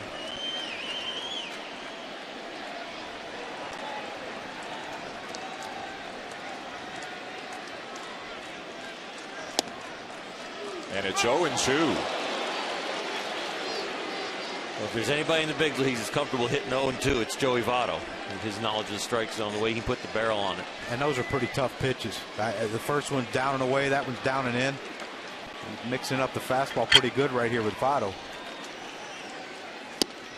Swing and a miss to get him. A big out for Lance Lynn. Good morning, good afternoon, and good night. Away, in, and attempted getting in, but it ran back over the middle of the plate, or at least the inner half. You go there on the black outside, then you come back inside, have it run and make him do a little limbo, and then you come right back in there, but you get too much to plate. We would consider that a mistake if Votto would have barreled it up, but he beat him to the spot.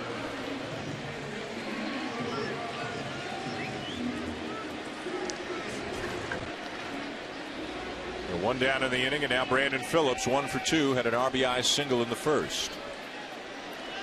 The Reds 2 in the first, the Cardinals 2 in the fourth. The Reds trying to retake the lead here in the bottom of the 5th. Right center, but playable for Jay. 2 down. Choo will tag and come to third as the throw comes into second.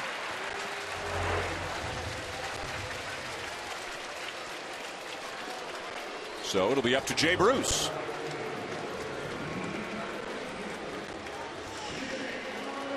First and second, no out. Lynn has gone with 4 fastballs, and he's gotten 2 outs.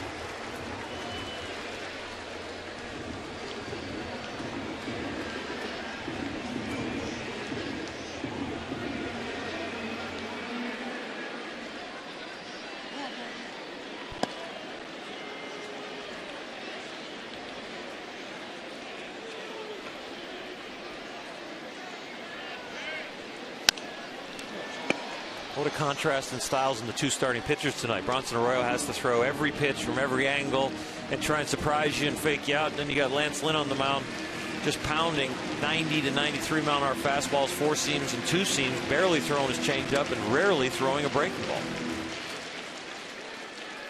Yeah, I think this is a situation here with the runner on first and the hole open that he's going to stay with that two-seamer to keep Bruce from pulling that ball in that hole and getting a, well, what people call a cheap single and driving a run. Wow. He's making some pitches. He sure is. And his low arm angle, you don't see this very often. A guy have such great command to their glove side. So inside to a lefty, away to a righty with that low arm angle. A lot of times that ball has a tendency to leak back over the plate with guys who have this low arm angle that Lynn throws with.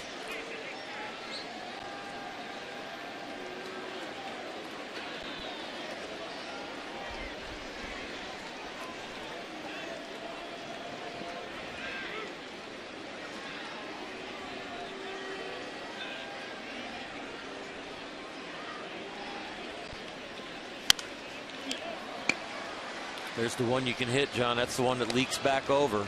Yeah, if it was an 0-2, Bruce might have had a better swing on that ball, but 0-2, you don't know what pitch is coming. You're trying to protect. If he was ahead in the count, this ball might have been hit really hard. But you see where Molina sets up in there, and you see watch the glove just kind of leak back towards the middle, and that's. Whew, ball was just by him a little bit, and he couldn't quite get that top hand over to it.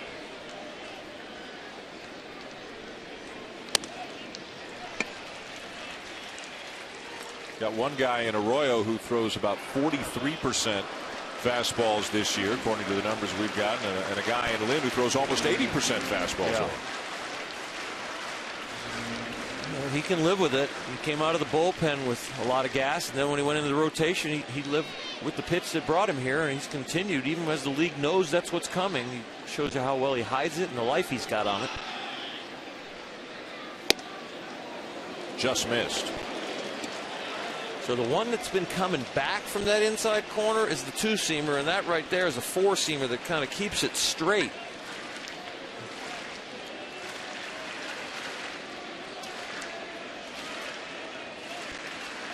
Bruce, a sac fly and a base hit.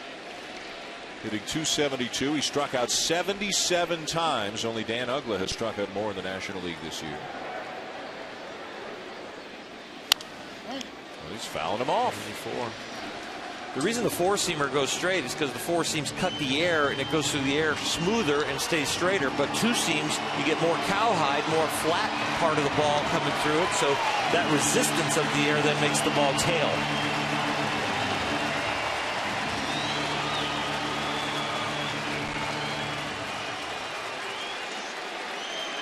Chu at third, Robinson at first, two down.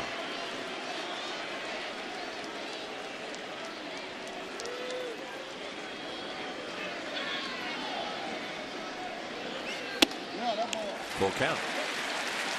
Well, this pitch right here is going to tell you what he thinks of his ability to get Todd Frazier, the on-deck hitter, off. If he throws him a 3-2 breaking ball and walks him, that means he thinks I can get Frazier. I'm not going to give Bruce something he can handle right here. It's either going to be a fastball off the plate that he chases, or it's going to be a breaking ball to try to trick him, if he thinks he can get Frazier out. And anything in the gap's going to score Robinson because he's off and running. Fouled off.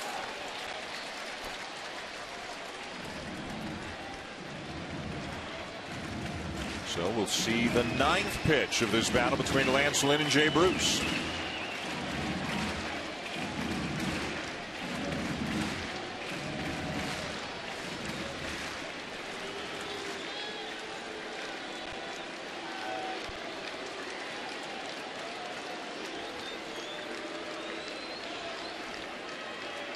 Robinson going again, and it is lined down the right field line.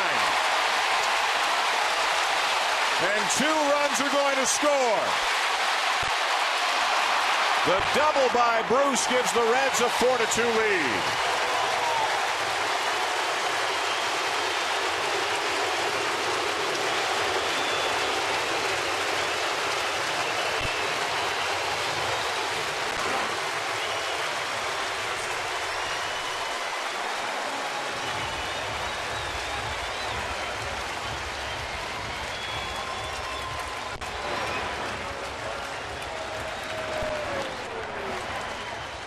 Fastball again, but he keeps this one in. It's a quality pitch, but he's lived in there, and Bruce is kind of ready for it. Drops the head of the bat on it, pulls it. The Cardinals elected to play Craig behind Robinson at first, and still even playing deep and behind. The reaction time still not there with the leaping ability. He's holding him on 3-2, trying to keep Robinson close. They played the defense, but Bruce still beat the defense, and Robinson scored easily as he cycles those bases. There's another play at third base with third base coach Chris Spire, where Bruce was at the base and he's almost stopped, and he's telling him to come on. He thought he could make it to third. Well, you don't want to get two guys thrown out at third to win the same game. He would have made it. I think he would have made it, but Bruce wasn't getting a sign, and the ball's behind you. You don't know where the ball is, and he wasn't getting a sign from Chris Spire, and he got it too late, so he had to retreat, which is very smart by Jay Bruce. 0-2 the count on Todd Frazier.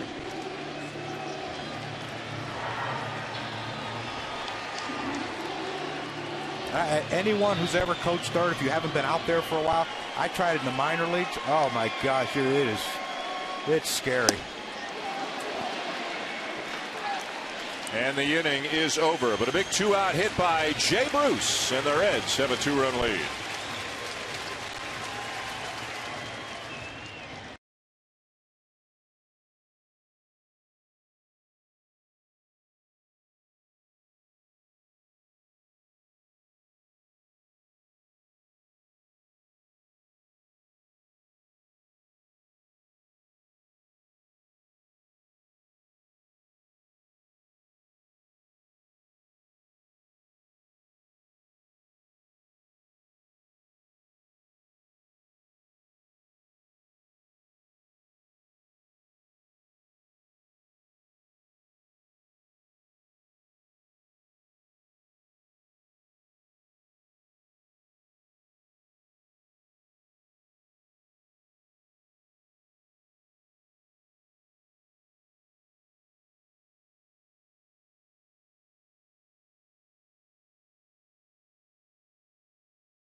Three and a half back of the Cardinals. The Reds 3 back of the Cardinals at the moment. The National League Central is an awfully competitive division right now. Is this year the Pirates can sustain a good first half, stay over 500, and maybe even wind up a playoff team? They are getting it done, guys, with pitching. Specifically their bullpen, which has the best ERA in the National League, but they've got some good stories in the rotation as well. Francisco Liriano's pitching very well. A.J. Burnett's having a good season. Jason Grilli leads the majors in saves with 23. And the Pirates are right there. 3.5 back of the Cardinals and just a half game back of the Reds for second place in the National League Central. Pittsburgh, even with the loss today, 37-26. 3 of the 4 best records in the National League are in the Central. Remember, with 2 wild cards, you can get 3 teams from one division all in the playoffs. And these head-to-head series with Pittsburgh, Cincinnati, St. Louis is why this is so important, that this could be determined by one game at the end. I think even Mike Matheny realized that, a 3-team race, and that's why he was so mad at Phil Cuzzy, the home plate umpire, with the call last night, with the foot possibly off the bag, and cost the Cardinals an opportunity to win a game. And that kind of filtered into tonight, some anger, but They seem to have gotten it solved so far.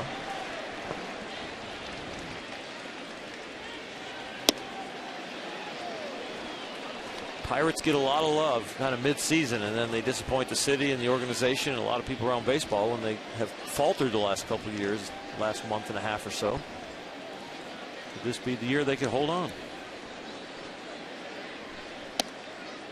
Inside 2-2. Got a couple of teams really struggling in the NL Central, and the Cubs and the Brewers. So the top three get a chance to play a whole lot of games against the Cubs and the Brewers. Then again, you look at the National League East. You got some weak teams in that division as well, the Mets and the Marlins. You can see the NL Central standings. And as the pitch is outside 3-2, might be tougher to get a wild card team out of the National League West, because even though the Dodgers are struggling and Padres are under 500, you don't have any really bad teams right now in the National League West. You can't really fatten up on anybody to the extent that you might be able to in the other two divisions. Ball 4. Well, not only do they have the best bullpen ERA in the National League on the season, they have the best starters ERA since May the 1st. As mentioned, Jason Grilli did an outstanding job as the closer for the Pirates, and the Pirates have done very well within their own division. As we told you earlier, they've only played 5 games against the Cardinals so far this year. Between late July and mid-September, the two teams play each other 14 times, St. Louis and Pittsburgh, including a 5-game series in August, necessitated by a rainout earlier this year.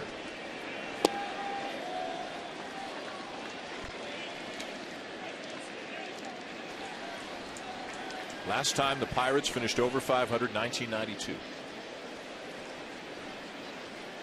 I said it a couple weeks ago too. I think Russell Martin's going to make a huge difference on this team. He's one of those no-nonsense grinder type guys, and I think that's what the Pirates have lacked the last few years.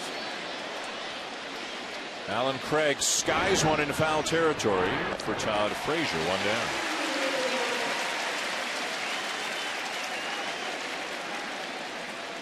Now Molina doubled in a run his last time up, the National League's leading hitter and public enemy #1 here in Cincinnati.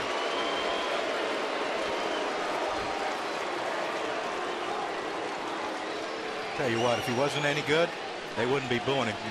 That's right. They don't boo bad players. That was Reggie Jackson's line. They don't boo nobody. Yeah. Reggie would know he wasn't a nobody, and he did get booed. Molina slams the ball into right field again. That's a base hit.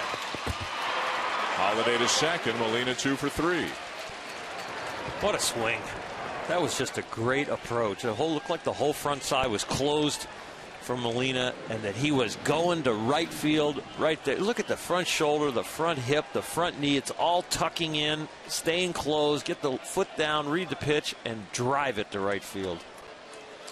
Guys, they have 6 hits tonight. 5 of them have been up the middle or the other way. Well, and that's the approach right there that you take against a guy who can't throw the ball by you. And Bronson can't throw it by you, so you can get off the plate, you can dive and try to shoot everything that way, and that's what Molina did.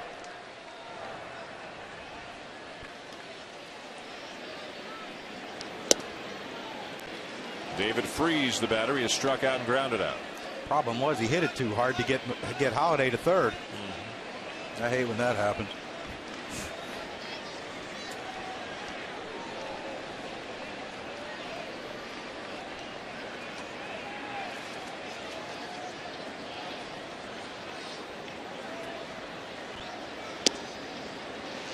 Arroyo did not throw that pitch anywhere near where he wanted to. It was designed to be on the outside edge, and it missed inside. Sometimes you don't get this call even though it's a strike because you missed so bad, and K-Zone had it as a strike. Cuzzy behind the plate? Nope. No reward when you miss the target by that far.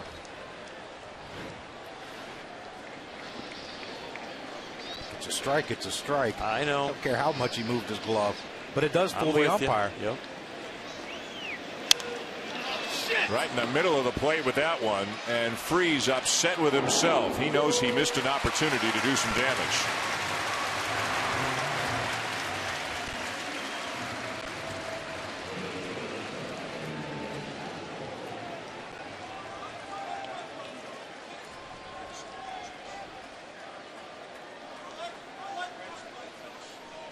Did Arroyo get away with one, Oral? Yeah, I think he put this one on the tee for him. That's a hanging breaking ball. You could see Freeze slam down the bat. He knows he got one. Just a little out in front of it, hit it off the end of the bat and couldn't get any carry on it. So 2 down, 2 on, 2-run deficit for the Cardinals, and the batter was Daniel Descalso.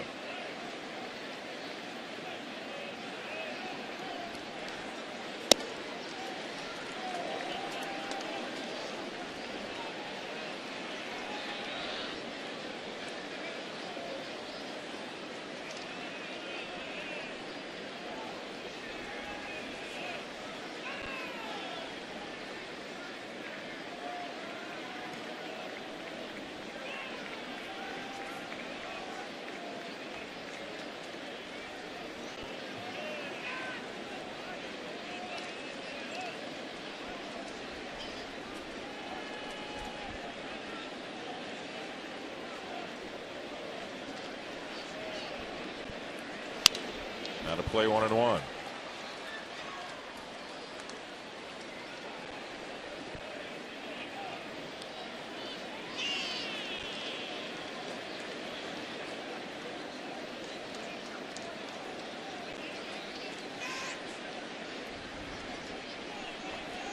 Activity now in the Cincinnati pen. Alfredo Simon, used to be pronounced Simone, but he has changed his desired pronunciation to Simon as of last year. He is now up in the pen. Another funky swing from a Cardinal hitter. And another funky delivery by Bronson Arroyo. The master of invention at the last second, isn't it, Oral? Yeah, he has a feel for the game, and he'll tell you that, you know, I throw one pitch and fool them, and the next time I throw the same exact pitch, they get a hit. But I'm just hoping I can keep the odds in my favor and get them off of me. Ground ball to first. Hitting over. Arroyo gets out of it. The Reds still lead.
Two Reds, Dan Schulman, John Kruk, Oral Hershiser, Buster Olney, and the rest of the Sunday Night Baseball gang. Glad you're with us tonight at Great American Ballpark. Rubber match of this 3-game series. between two contending teams out of the National League Central, the St. Louis Cardinals and the Cincinnati Reds. Zach Cozart, Ryan Hannigan, and then the pitcher spot. Bronson Arroyo due up in the bottom of the 6th. There was activity last half inning in the Reds pen, so we'll see how that plays out. Cozart hit by a pitch and has struck out.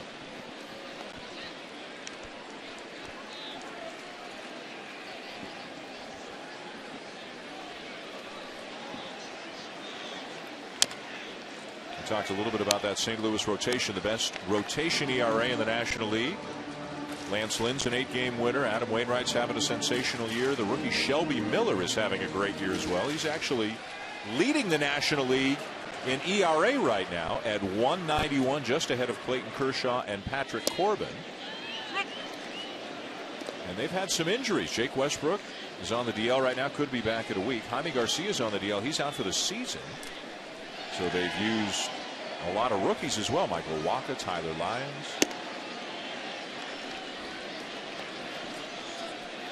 I mean, it's pretty nice when Jake Westbrook goes down and you can throw in a Shelby Miller, throws 150. Let's bring him in to take your place.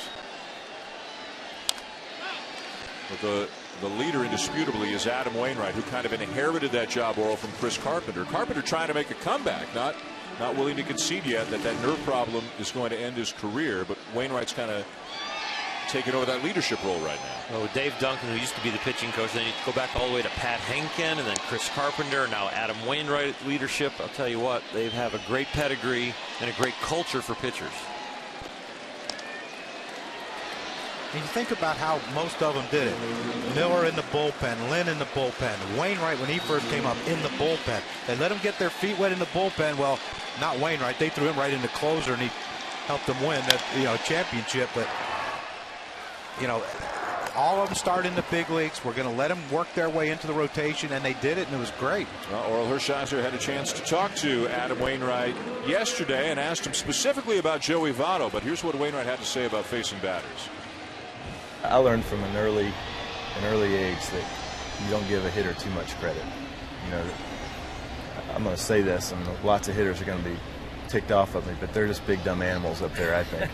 And as pitchers, they have so much talent up there behind, when they step up to the plate, that if we start overthinking things too much, yes, there are times where you can look at a guy's take, or you can look at a guy's reaction to a pitch and say, all right, well, now I need to do this or that. But for the most part, they have approaches, and they're trying to do something a certain way. You know what that approach is, or you should know what that approach is, and so you try to do it to get them out. Crucky, would you like rebuttal time on behalf of the big dumb animals? No comment. When a pitcher strikes out 27, then we'll say he did it on his own. Hannigan called out on strikes. I don't think all of those quotes about hitters are facts as much as their mindset of not giving up in mentally to hitters. No, and I've gotten the chance to spend some time with Adam Wainwright. Great person as long as a great player. And he and Carpenter have done it in different ways as far as leadership. Carpenter more quiet, very serious pretty much all the time. And Wainwright, I mean, you'll see him in the dugout dancing and doing really goofy things in the dugout. But there's a time and a place for everything, and he picks and chooses spots to be goofy. 2 outs, nobody on. Here's Donald Lutz, who is pinch hitting for Bronson Arroyo. 6'3", 250, 24 years of age. The first player who was raised and developed really in Germany. He wasn't born in Germany, and there have been German-born players in the majors. He is the son of his mom is German, his dad was in the American service. They met when his dad was stationed over in Germany, so he grew up playing handball and hockey in Germany before he became a baseball player as a teenager. Now here he is a few years later in the big leagues. And one of the stories I read about him is when he plays hockey, he shoots left. When he first tried baseball, he was hitting right, and it wasn't going very well. Turned around and batted left, and he said, wow, this is working a lot better. And he was driving the ball, and here he is in the big leagues. I mean, besides Charo for the Bruins, there's probably not many guys as big as him on skates, is there? Yeah. Imagine 250 coming at you full bore on skates. Sam LeCure is up in the Reds pen. The end of the night for Arroyo. Got a chance to pick up a W. This young man's got outstanding power. It's light tower power, and he's learning discipline at the plate and strike zone. And he's a bright future. Swing and a miss, and that's all for the Reds here in the bottom of the 6th. Into the bullpen goes Dusty Baker with a 4-2 lead at the end of 6.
Sunday Night Baseball, presented by Taco Bell, is brought to you by Nissan, innovation that excites.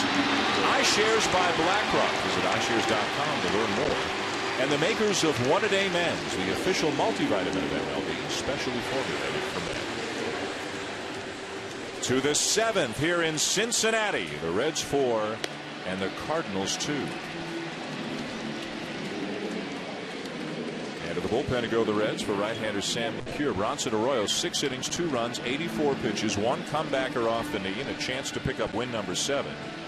If the Reds bullpen can deliver the rest of the way, and if it goes the way that Dusty Baker hopes it goes, it'll be LeCure to Broxton to Chapman.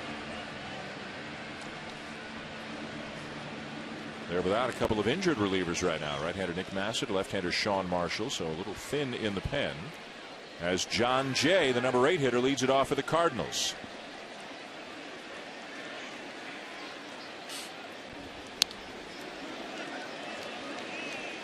Hey, John Jay's changed his approach at the plate since early in the season. He had that big, the Ike Davis hands going, dropping him down, trying to get him back up, and now he still has the hitch, but it's a tiny little hitch, and his hands are getting up a little quicker.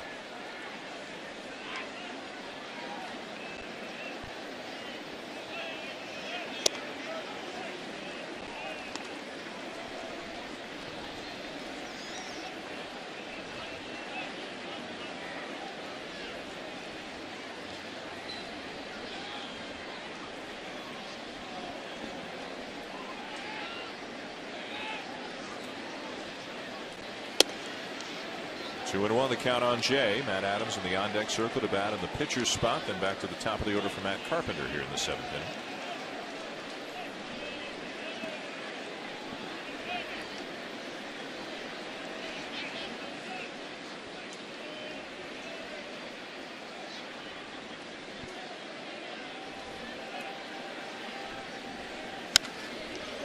It's laced into center field, a base hit. Jays 3 for 3, and we've got an update. Some other nighttime action going on around the bigs tonight. Here's Carl Ravitch.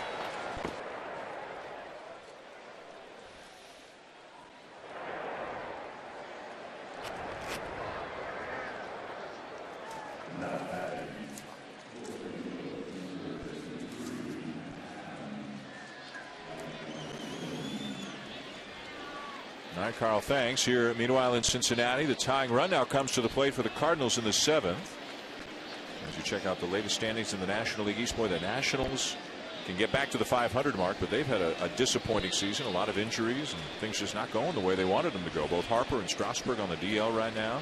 Detweiler as well. The Phillies trying to get back to the 500 mark. Gio Gonzalez, who was runner up to the Cy Young, Ari Dickey, really not having a good year, or off to a bad start so far. So Atlanta's got a healthy lead right now. They tempted fate last year. Washington? I think there's someone up there who looks down and says, wait, you can't not have your best pitcher in the playoffs and expect to win and get back again in every year. And they're going to have to battle to get back in. Adams drills it to center. Off the glove of Chu. Jay will be held on a booming double by Adams.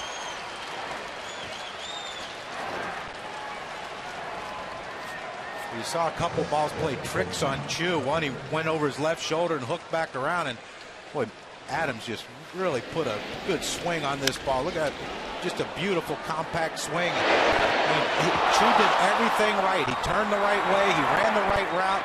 It's just, you know, it's one of those things that was just a tad too high for him. Well, I don't really think he's a true center fielder, and it looked like he froze just a little too long, and then he doesn't have the foot speed of a true center fielder. And I think a lot of baseball people will watch the game and go, you know what, that was really hard and it was hit over his head. But there are a lot of people saying, you know what, for a center fielder, you need to be fleet of foot, you need a little better reaction time. And I would say a lot of center fielders catch that ball. So a tough spot now for LeCure. Second and third, nobody out, and back to the top of the order for Carpenter. This is where you wonder if you'd have seen Marshall if he was healthy. Right. Coming in here to get left, he turned Beltran around right-handed. Carpenter 0 for 3, trying to extend a hitting streak, and more importantly, trying to knock in a run or two here for the Cardinals. Well, trying to get the runner over, and we're getting a pinch runner coming in for Adam. You know, you hit a grounder to the right side, forget the hitting streak. Hit a grounder to the right side, get the run in, get the pinch runner now in over to third, and let Beltran try to drive him in to tie this game, or try to drive a ball to right field and get a hit, which is totally against the Cardinals' way of thinking with runner in scoring position, is to pull the ball. But this is a situation where Carpenter has to try to get out in front of one and hook one, hopefully get a hit. If not, get him over, get him in. Shane Robinson to run for Matt Adams.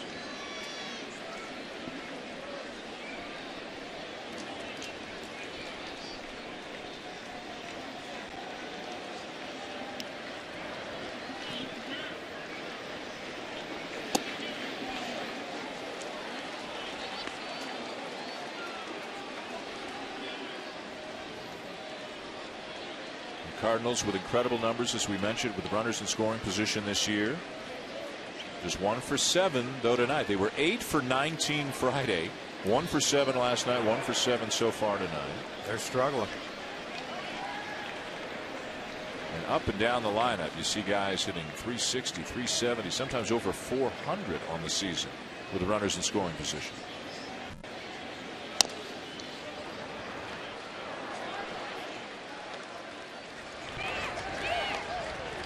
That's it.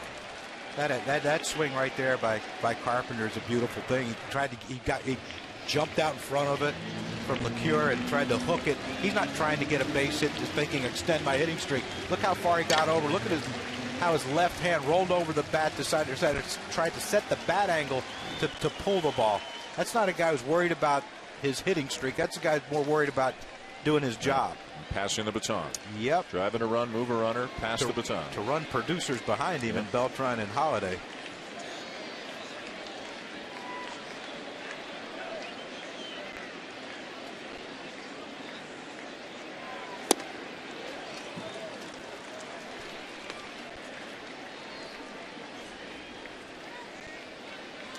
Holiday hoping for an opportunity this inning. Couple of spots away right now. Beltran on deck. He's already homered in this game.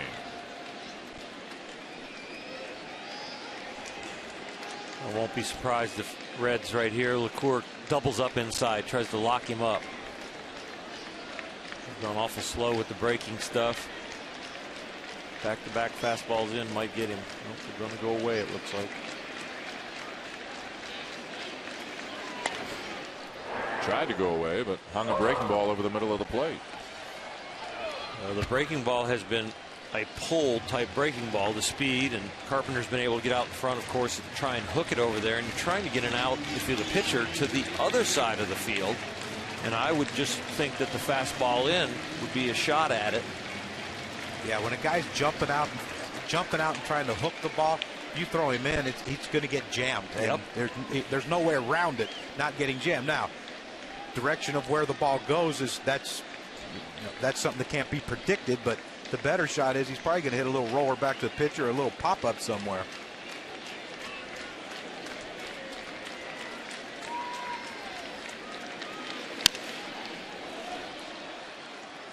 Did a nice job executing the pitch, did a nice job fighting it off. And you saw the direction of where that ball went to the left side. It's something that Carpenter doesn't want.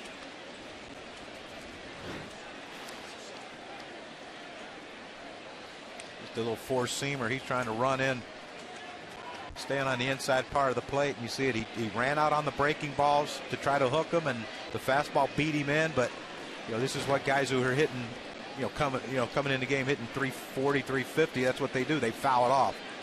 Guys hitting 220, swing and miss, or hit a chopper back to the pitcher.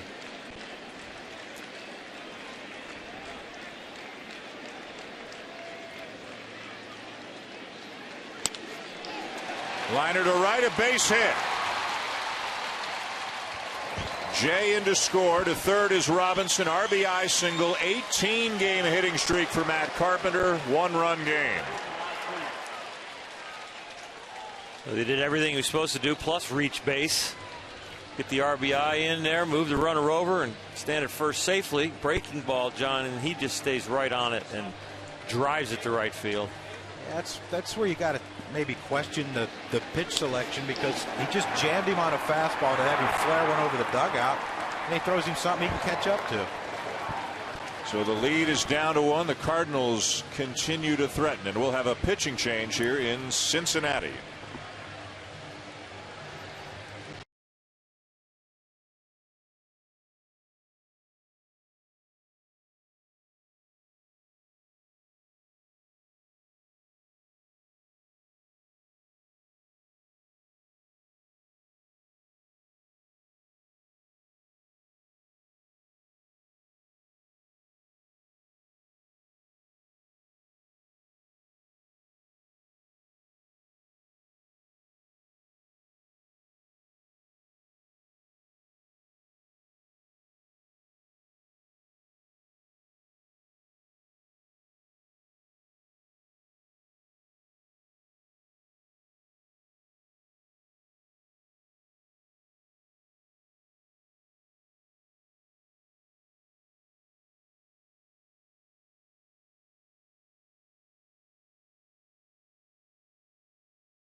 Out to the ballpark. Go to MLB.com/Sunday to find special ticket offers. MLB.TV celebrating 11 years. Watch every out-of-market regular season game live on your favorite supported mobile and connected devices with MLB.TV Premium. Visit MLB.TV for details. So here we go. The Cardinals will run into the 7th. The runners on the corners. Nobody out. New pitcher right-hander Alfredo Simon, who gave up a couple of earned runs Wednesday, the first earned runs he had allowed since late April, as he comes on to try to clean up the mess here left by Sam LeCure, but it will not be easy. You can see Robinson's at third, Carpenter's at first, and getting into the meat of the order here for the Cardinals, beginning with a Beltran, 1 for 3, and the one was a homer.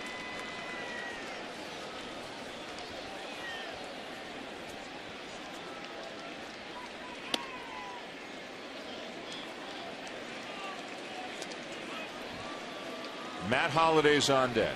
Alan Craig behind him. Yadier Molina behind him. This is a great situation for Beltran. He's a pull hitter. Really can roll over that top hand. Now the hole's open. Runner on first and third. This could be a pretty easy RBI situation for Beltran.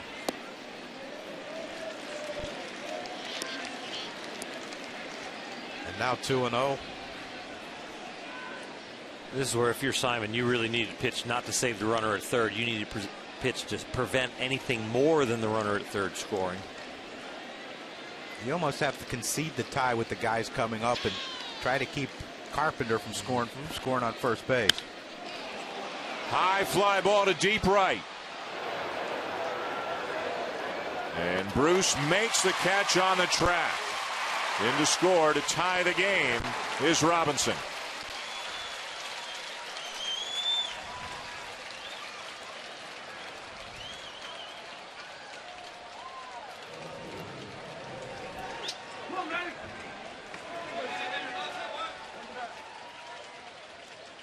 So twice tonight the Reds have led by a couple, and twice tonight the Cardinals have come back to tie. They're lucky they weren't down one there. That was just missed by Beltran. Runner at first, one out for Matt Holliday. A strikeout, a double, and a walk.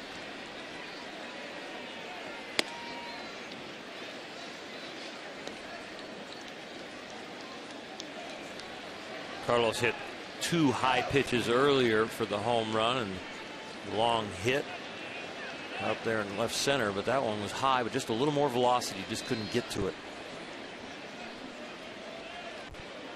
Runner goes in time to get him.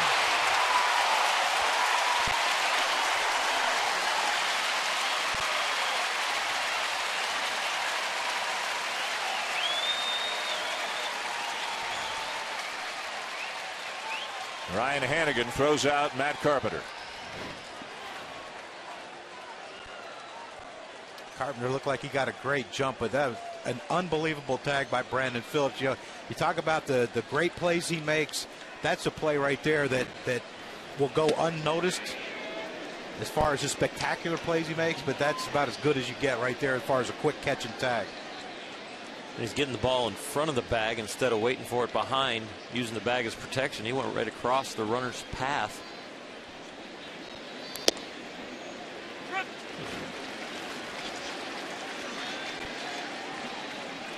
That's quick. If he's behind the bag, he's safe.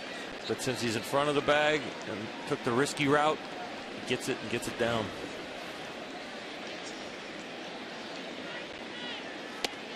And ball 4 to Holliday.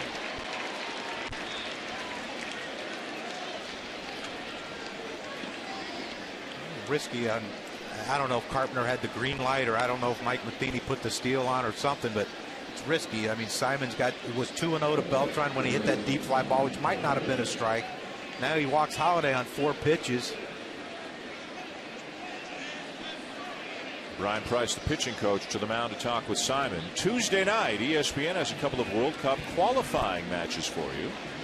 First at 7:30 Eastern time, it'll be Mexico and Costa Rica, and then at 10 o'clock Eastern, the United States taking on Panama. The USA coming off a win over Jamaica. World Cup qualifying matches Tuesday at 7:30 and 10 on ESPN, and also live on Watch ESPN.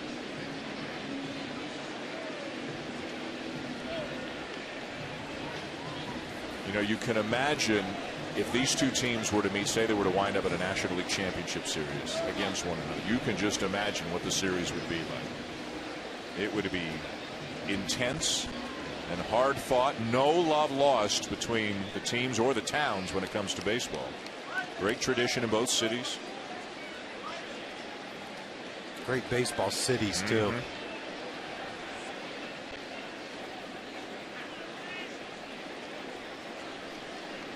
And they both got their sights set not only on making it to the postseason, but on doing some damage once they're there. Two terrific teams.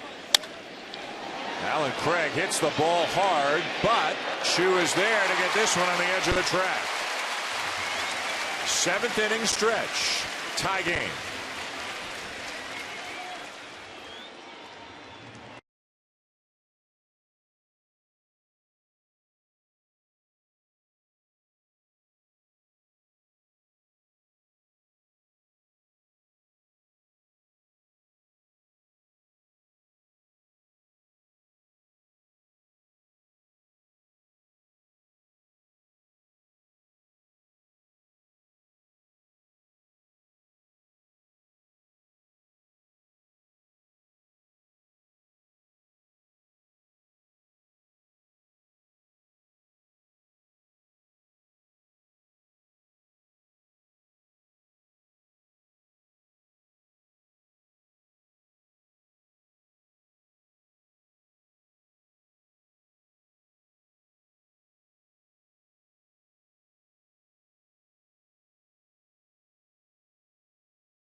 face just about anybody other than Bronson Arroyo.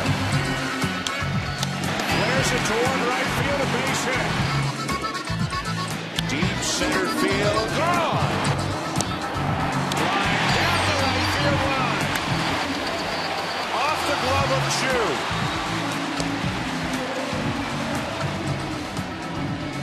Tie game, 7th inning here in Cincinnati. Let's take a look now at our game track. Brought to you by Jeep. As mentioned, twice the Reds have led, twice the Cardinals have tied it.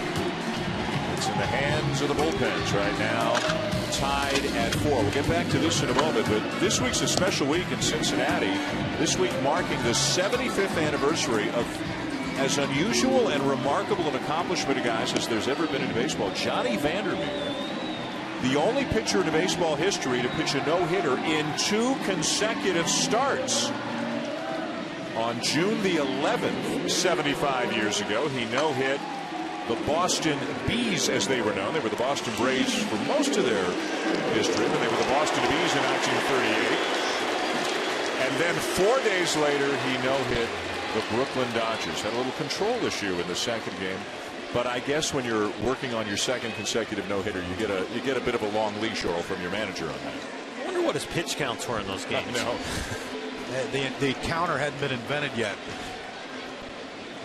It's incredible if you think. Incredible feat. No matter what generation. Back to the action. Randy Choate is the pitcher, and Shin-Soo Choo takes what he thought was a low strike.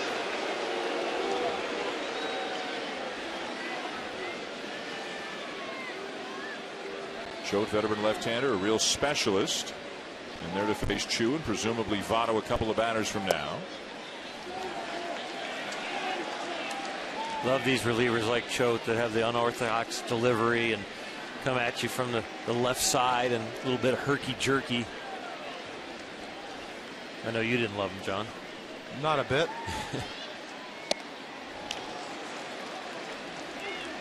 Just hard to get a read on that breaking ball when it's headed at your right hip, huh? Yeah, especially when it breaks that far out of the zone, because you don't think it could break that much.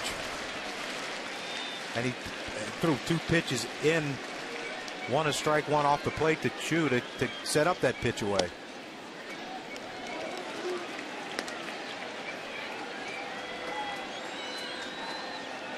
And this is a guy, if you're a left-handed hitter, Choate, you have to tell yourself, keep your shoulder in, keep your shoulder in, keep your shoulder in. And, you know, if he throws one inside, it hits you, then you have to live with that.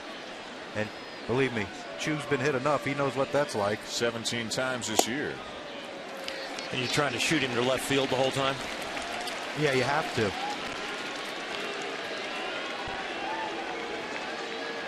I mean, even this situation, 3-2, he's liable to throw him a breaking ball, even though Chu's leading off the inning.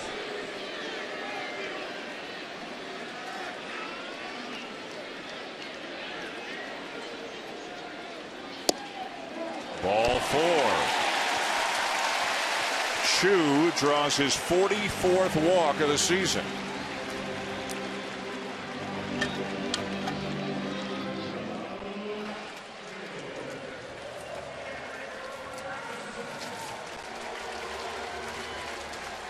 So the leadoff man is aboard for the Reds here to begin the bottom of the 7th. Tie game. And now Derek Robinson will bat from the right side against the left-hander Choate. There's a chance you might see a bunt right here, Dan, because they've bunted with Robinson earlier in the game. They sacrificed him. Dusty can play a little small ball.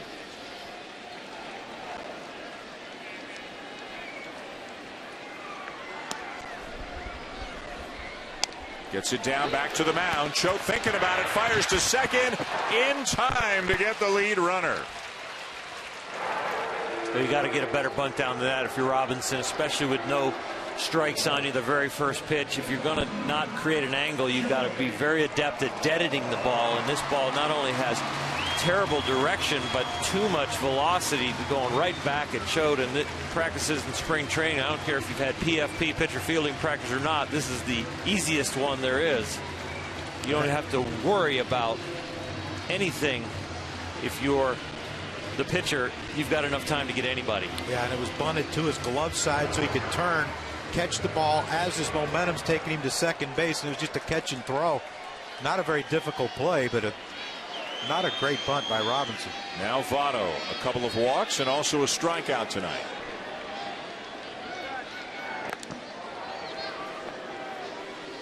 This Robinson's got to keep his head in the game. He can't be pouting about that bunt and then all of a sudden get picked off. Choate's got a pretty good move over there, so you can't think, well, you know, I'm going to do something other than let Joey Votto hit.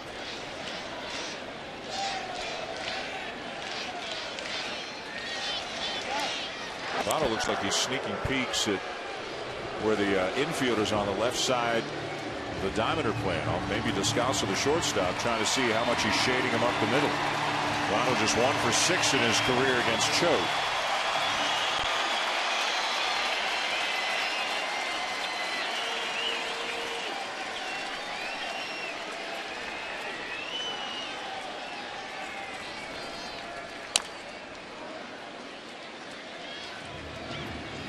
When Robinson there took a couple stutter steps like he was supposed to run and thought he was going to run, and then he went back to the base. Guy coaching first base, Billy Hatcher, can steal a base.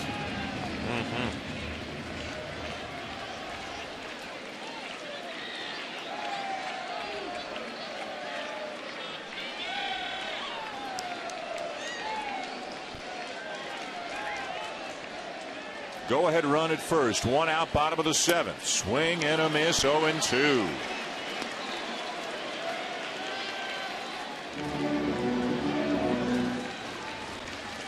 You get a swing like that out of one of the best hitters in the game. I don't do anything to set up the next breaking ball. I go right to it. Don't give him a chance at a straight one.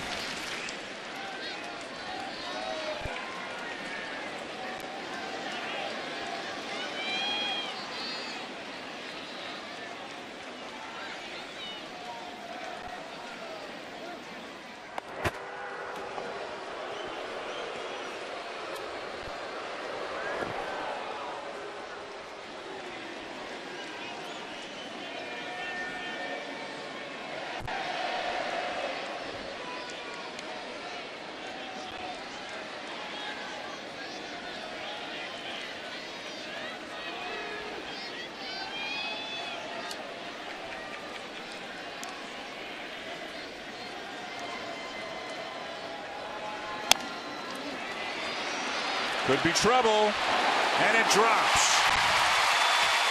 0-2, blue base hit for Votto. Robinson to second. Yeah, before the pitch, it looked like Votto went into a little deeper crouch than normal, expecting the breaking ball, and then just had enough to just stay with it, even though it was a way off the plate, I think, away. Yeah, it's going to be out there about 6 inches, but he just stayed in there deep with his head. Look how tight the upper body is of the plate. He really probably made the adjustment on the last pitch because he pulled off so much. He wanted to stay in there, so he took a deep crouch and just stayed in there just long enough to put it in play. And Mike Matheny's going to make the move. Out comes Choate. And right-hander Seth Maness is going to come into the game to face Brandon Phillips, trying to give the Reds the lead here in the bottom of the 7th.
hitter for the Cincinnati Reds. That's his job right now. He's hit leadoff before, the full-time cleanup hitter this year. And Krukey says, I don't care about anything, except driving in runs. That's the job of the fourth hitter. Yep. And believe me, he's going to have plenty of opportunities with Chu and Votto in front of him. Nobody in the National League has come to the plate more often with a man or men on base this year than Brandon Phillips. He's got an RBI single already here tonight. He's got 2 men on. Robinson at second, Votto at first. 1 out, tie game, bottom 7. And rookie right-hander Seth Maness on the mound. Ground ball to short, to second, 1 on to first, double play. Another inning gone wrong for the Reds. They have missed a lot of opportunities tonight. Seth Maness, the rookie, comes out of the pen, throws 1 pitch and gets 2 outs. Tied at 4 at the end of 7.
ESPN Sunday Night Baseball is presented by Taco Bell.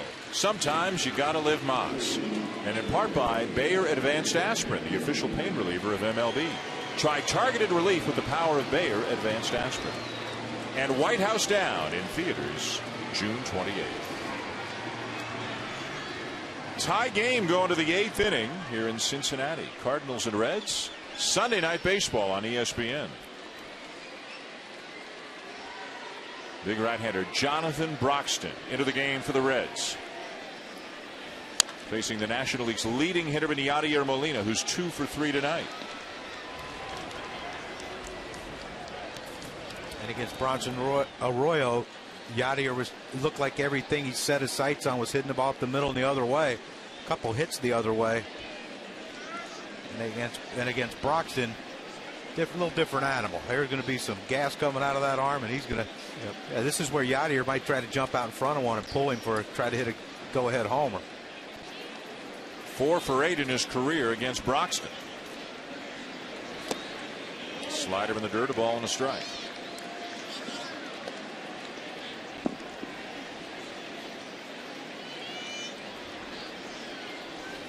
Broxton, the primary setup man, the 8th inning guy for the Cincinnati Reds. Of course, has had a lot of experience in his career as a closer, primarily with the Dodgers, also with the Royals as well.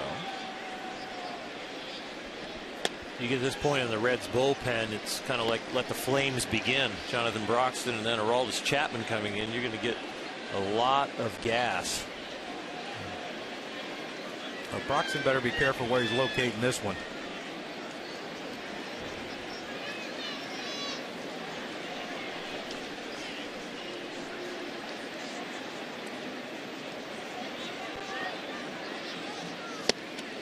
Swing and a miss, 2-2. You're right, John. That was a mistake, and Yachty just swung through it. But that's the pitch he'd love to have back. That was up, it was drivable, and he put a pull swing on it to try and hit it out of here. This is not the approach we saw earlier in the game. No, that's putting us up ahead one. Yep. See if we can get a souvenir to someone up there in that second deck and left. Cleared that belly button early.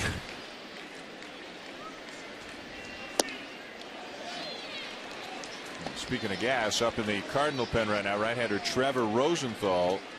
He can reach 100 miles an hour. We might see Rosenthal and Chapman tonight, two of the few who can reach triple digits. It's got to be fun late in the game. A little tired, a little sweaty. It'd just be fun just to be able to throw a ball once like that. No, it wouldn't. Just low for ball 4.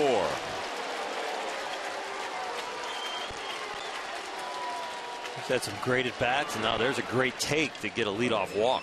Well, and a 2-2 slider he took, which, you know, a pitch that he swung at yesterday and struck out on.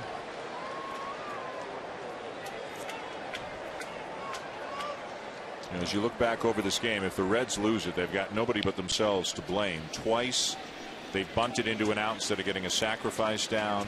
Votto out at third to end the third inning on the miscommunication. Arroyo bunting with 2 outs for some reason, popping the ball up. I mean, there have been 4 or 5 plays tonight where either lack of execution or just some sort of mental mistake has really cost the Reds. You're just kind of shaking your head a little bit with all of them.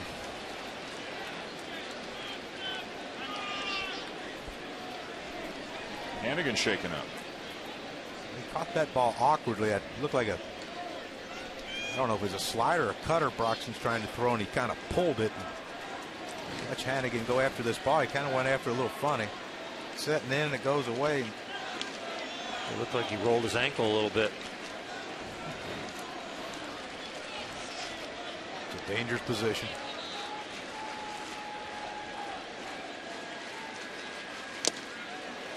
One and one, the count on David Freese.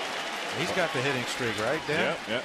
Carpenter has extended his to 18. Freese is hoping to extend his to 19.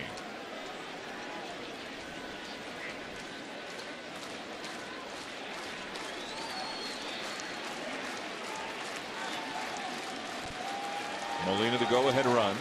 Nobody out, top 8.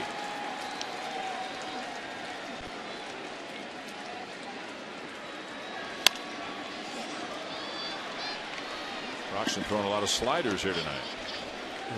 He's up and he's in the middle of the plate when he's trying to throw strikes. He's really throwing quality balls and not very high quality strikes. Molina just missed one. Freese just missed that one right there. That would be considered a hanger and hittable.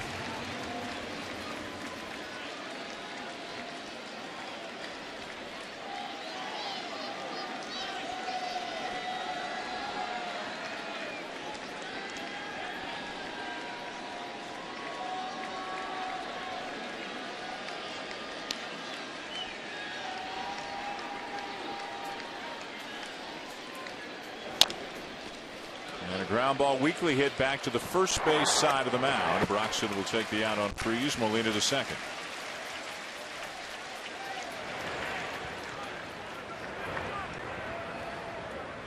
Freese 0 for 4. And a runner in scoring position with 1 out now for Descalso.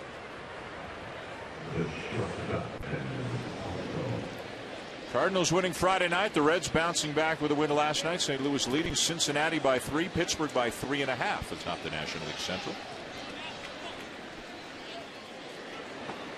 Mike Matheny's team, the next 10 days they'll play the Mets, the Marlins, and the Cubs.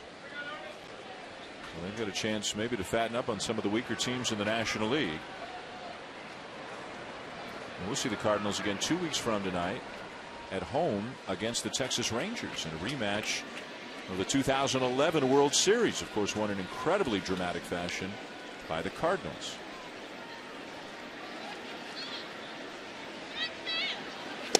Swing and a miss to Scalzo. 1 week from tonight, we will be in Atlanta, the Braves hosting the Giants.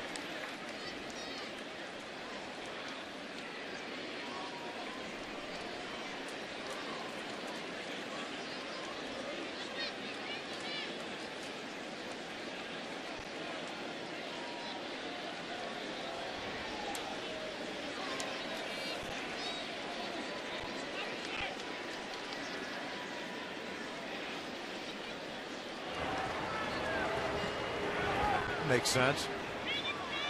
Spin move with Yachty on second. He's probably running. Keep him close. Is that overthinking it? I think he was a little overthinking it on the mound. Because none of the infielders were moving. Might have just not liked the pitch call or selection, just his way of stepping off. Right center. And Chu makes the catch. Molina goes back to tag and beats the throw to third. A great throw by Chu, and Molina had gone halfway, race back, tag, and gets to third with 2 outs. Molina is an excellent base runner, and Jose Akendo, an excellent third base coach. And earlier in the game, we had a little miscommunication between Chris Spire and Joey Votto. Well, here Molina gets down. Akendo gave the sign, and they got it done right. Frazier tried to decoy him a little bit, too. A little bit. Yeah, and that's exactly what Freese did to Votto. Tricky. So runner at third, 2 down. And the batter, John Jay, who had a 2 for 37 slump, but now with 3 hits tonight, is 8 for his last 17, and they're going to put him on. Ty Wigginton is out on the on-deck circle in the pitcher spot.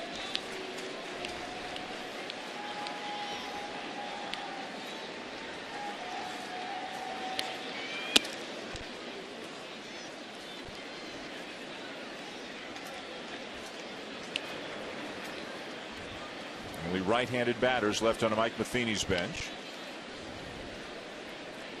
Tony Cruz, Pete Kozma, and Wigginton.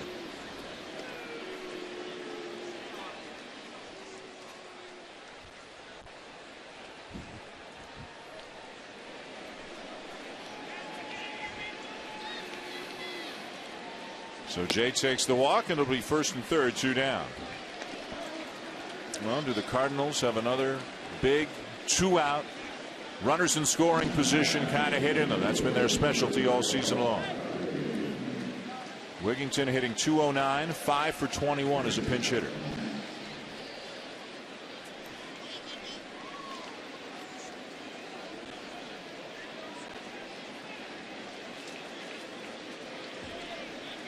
What's your mindset, Crucky? You got a 93-mile-an-hour big fella on the mound. What are you thinking on first pitch here? First pitch, let it go, let it fly.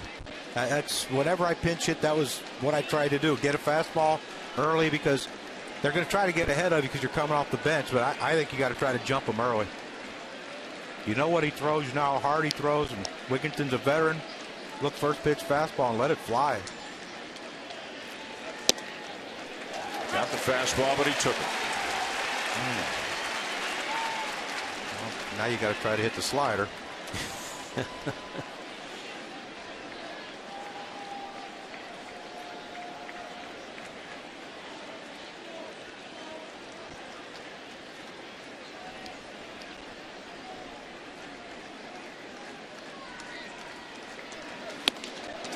Chase is out of the zone, 0-2.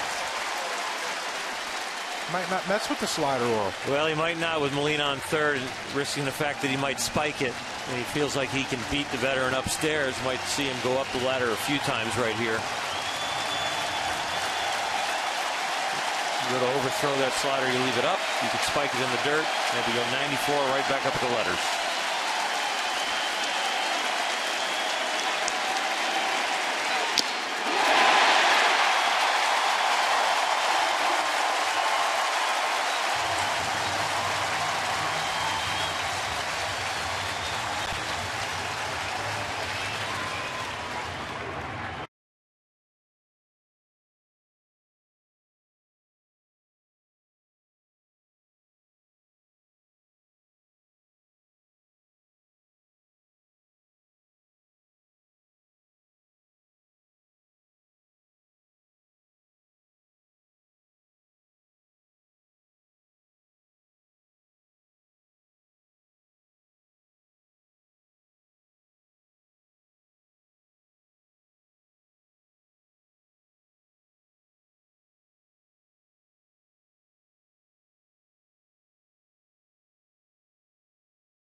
Cincinnati bullpen. SportsCenter is coming up at the conclusion of our game tonight. A recap of the Heat win in Game 2 as they even up the series with the Spurs. The Sunday conversation with Tiger Woods and a look at a busy day around the majors. One hard thrower warming up in the pen, and another one on the mound here to begin the bottom of the 8th. Rookie right-hander Trevor Rosenthal, who can also reach 100 miles an hour, is on in this 4-4 tie. 42 strikeouts, 6 walks in 30 innings. Jay Bruce leads it off.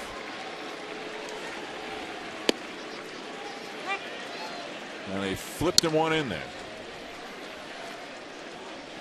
Where's the justice in that? Guy throws 100. Let's drop one down to 78.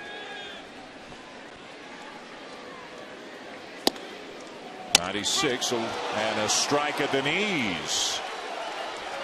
0-2 on Bruce. Do you really see the ball, John, when it's 96 to 100, or is it a blur you're hitting? You can see it. You just have to see it quick. In my day, in our day, Dwight Gooden, Nolan Ryan were the guys, and it was kind of a blur to me. Oh, a guy that pitched here, Rob Dibble. Yep. Change up to get him. A pitch Mike Matheny talked about before the game as being a big reason, Oral, why Rosenthal is getting better and better. He has. Molina behind the plate got to see him and got used to him, and he said, you know what? I really like this changeup. And at 87, you think that's a changeup, but when you're gearing up for 95 to 100, you're going to be out front of 87, especially with that diving action away from a left-handed hitter. How is a guy who throws 100, maybe a late bloomer, obviously didn't throw that hard when he was drafted, how is he a 21st round pick? How were there over 600 players drafted ahead of him the year that he was drafted?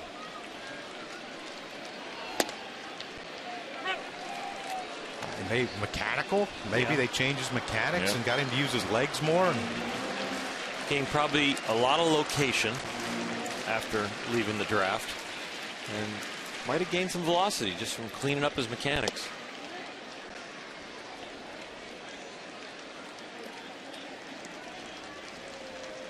O2 changeup. Yep. Yeah, why not? Doing a good job keeping it down. I think every once in a while he'd be able to go upstairs, huh? This one might be a little, have some velocity on it. Yeah. Oh, yeah. Oh, boy. 98, swing and a miss, 2 down. Change up at his feet, 98 on the outside, but part of the play. John, you got to explain to the audience. You got guys throwing 93 that guys make solid swings against, and all of a sudden we're at 96, 98, and you get just a swing that looks like kind of like a little leaguer. Well, why does it happen? Because 5 mile an hour difference in velocity is one reason, and you know he's throwing his changeup anywhere from 70. He threw his first pitch to Jay Bruce at 78, and then he throws the changeup to him to strike him out at 87 with a couple 96s thrown in there. It's a guessing game, and you know when you got a guy throwing that hard, you got to try to get out quick because you're not going to catch up to his fastball if back of your mind you're thinking breaking ball or changeup. You're just not going to do it. It's impossible. And so you jump out in front and he throws something 7-8 miles an hour slower, and you look foolish. And how about that? He makes quick work of the Reds, striking out the side in the 8th.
Cincinnati pen now. We're at the top of the ninth in a tie game. We are seeing two of the hardest throwers in baseball back-to-back here tonight in Rosenthal and Chapman.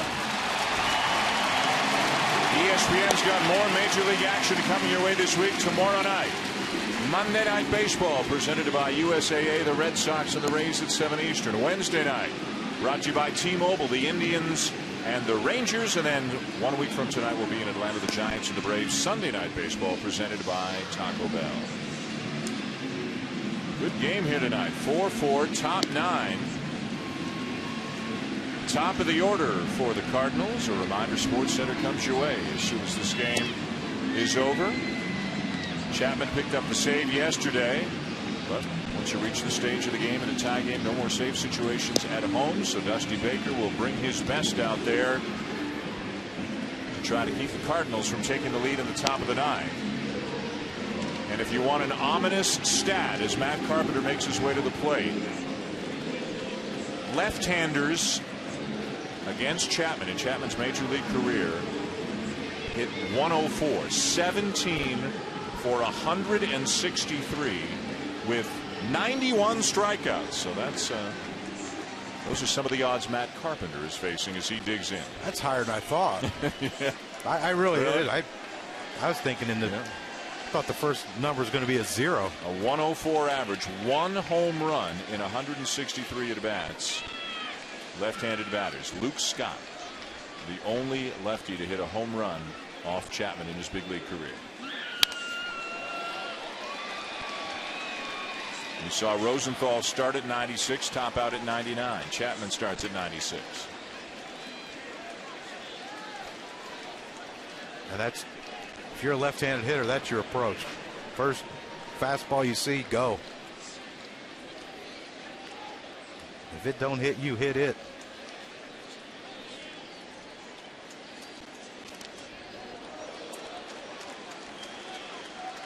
Now, I was reading notes and I heard a boom between innings. Did he rifle one off the backstop? Yep, he threw it right by, not Hannigan because he wasn't out there yet, but somebody came out to catch him in a jacket.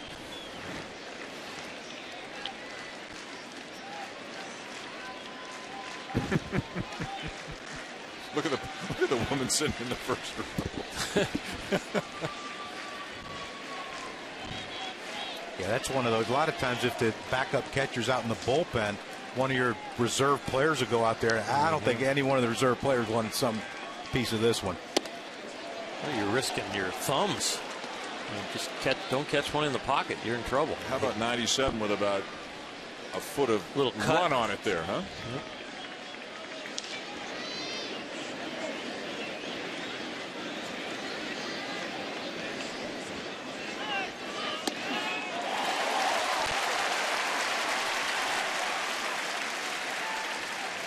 You got to be just convincing yourself as a left-handed hitter the whole time you're up there. Hang in, because wow. This is a little different than Randy Choate, huh? Just a tad. Just different arm angles, that's all. He hides the ball really well. I mean, he tucks that whole front side. He gets his upper body in there. He doesn't let you see his arm swing.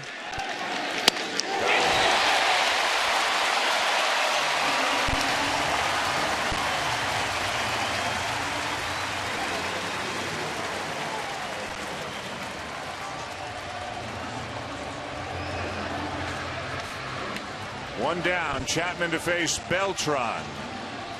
Beltran's had a good night, a home run and a sac fly, 1 for 3, officially 0 for 4 with a couple of strikeouts in his career against Chapman.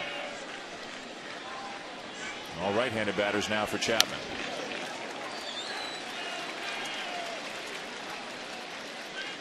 That's what amazes me. I think this generation of baseball, hitting 300 is more of a chore than it was in our generation, Oral, because of what you see coming out of the bullpens now.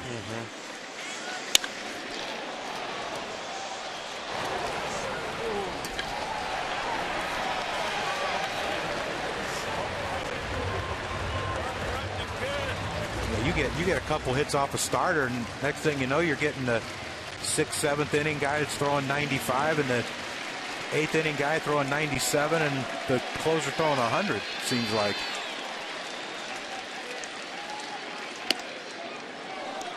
When we broke in, there were also sometimes 9- and 10-man pitching staffs. Now you can carry those extra guys because the teams have decided to go with more of the specialty guys in the bullpen. Look at that slider, swing and a miss, 2 down.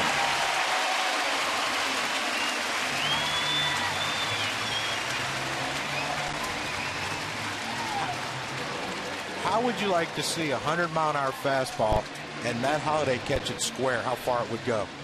I mean, it's just not fair. I mean, Beltran pulled the ball foul, a fastball foul, and then Chapman said, okay, you want to get out in front of it? Here, get out in front of this one. Slow it up a little bit, and you're not going to touch it. It's still gas. You know, you watch him close.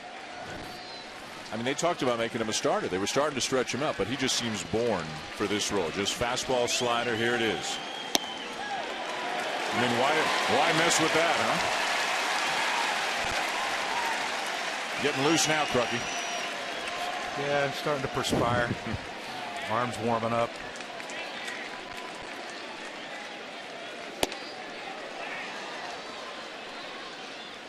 Tried to sink that one at 98. Hey, you wonder how far a ball would go if someone just caught it perfect at 100 miles an hour. Especially a guy as strong as Holliday. That ain't going. Well, the slider in on his hands, popped it up. Frazier has it, inning over.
To the Duncan family. Dave Duncan, the longtime pitching coach of the St. Louis Cardinals, who left the team after the 2011 season to care for his wife Janine, who had been diagnosed during the 2011 season with a brain tumor. Janine Duncan passed away on Thursday, and we send our deepest sympathies to Dave Duncan and family.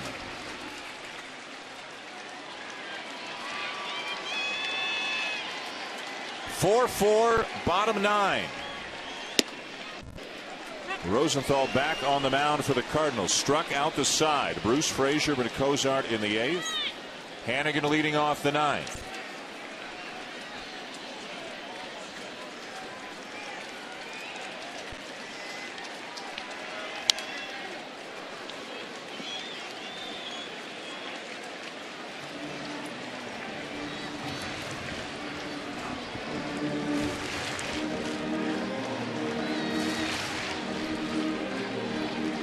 After Hannigan, we've got a pinch hitter out on the on-deck circle for the Reds, Xavier Paul, and then top of the order in Shin Soo Choo.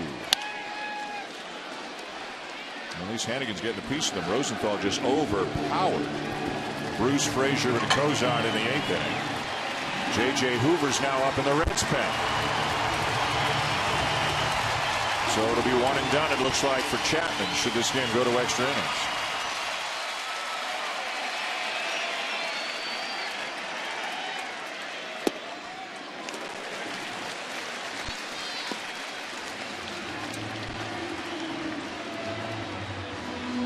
You don't often see a guy who throws 99 mixing his pitches as much as Rosenthal's been doing, especially as a reliever.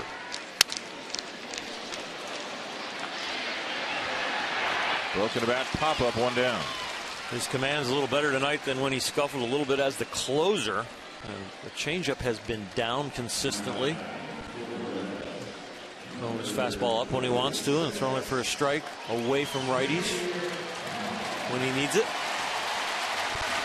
What Dusty Baker told us in the meeting today that he has Xavier Paul on the bench. Said a lefty that got some pop and can hit a fastball. Well, we're going to find out.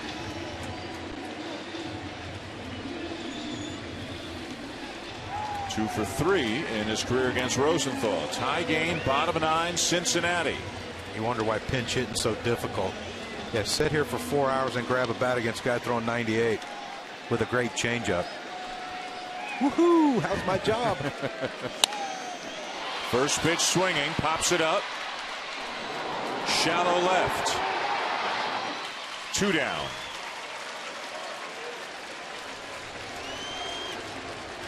Sports Center coming your way after the ball game. Bottom of 9, 2 outs, tie game. A look at the Heat's win over the Spurs. Sunday conversation, Tiger Woods.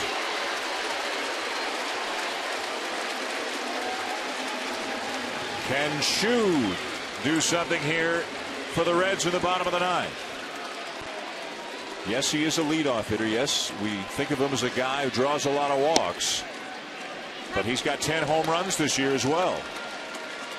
The most of any leadoff hitter, and the most extra bases hits of any leadoff hitter.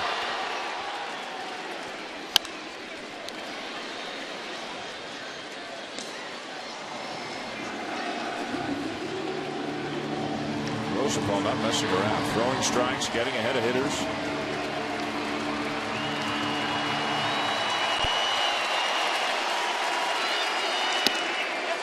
Yes, he did, and the inning is over. 2 dominant innings by Rosenthal. Extra innings in Cincinnati.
Outs through his 2 innings, and we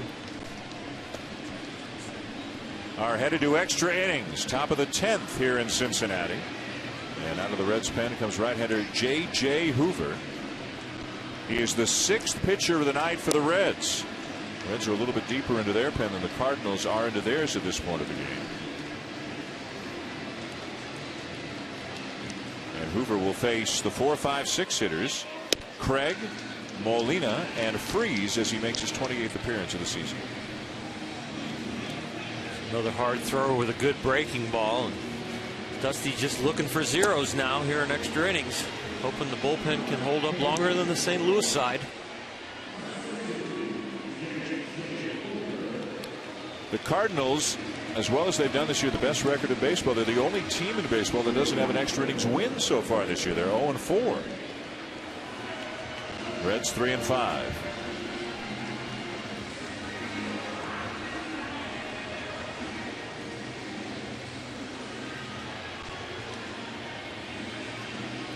So here's Craig 0 for 4.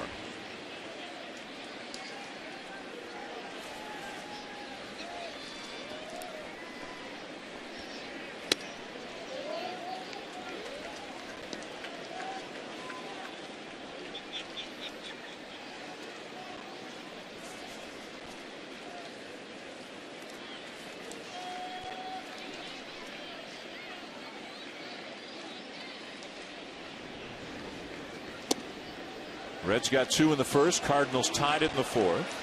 Reds got 2 in the 5th. Cardinals tied it in the 7th. And here we are in the 10th.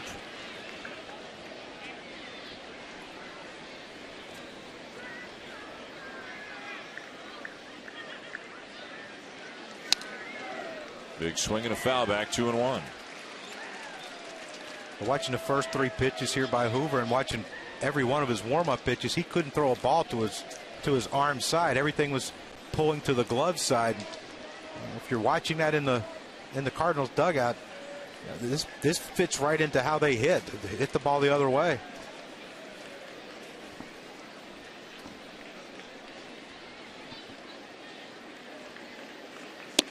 Outside again, 3-1.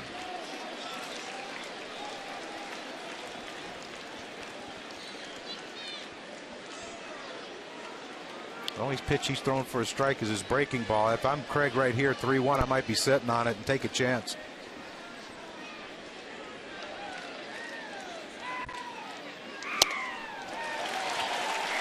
Same with that fastball. But you got him pegged right. Everything has been away, Crucky, and it's the kind of stuff that the Cardinals are always sitting around their dugout talking about.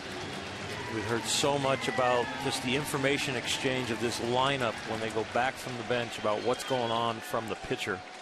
They're always talking baseball. And he walked him.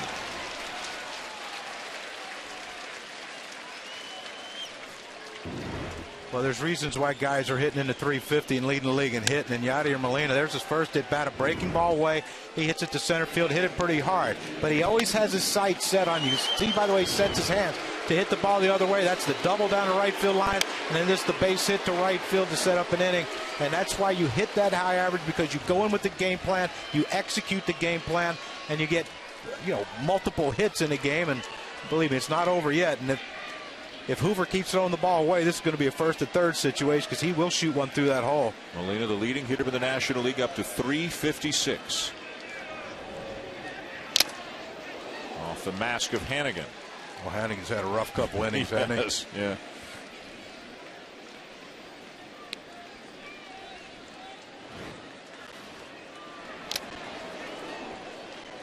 And you could see there the way Hannigan nodded that Molina, obviously part of that catcher's fraternity, probably apologized to him for fouling one off his mask.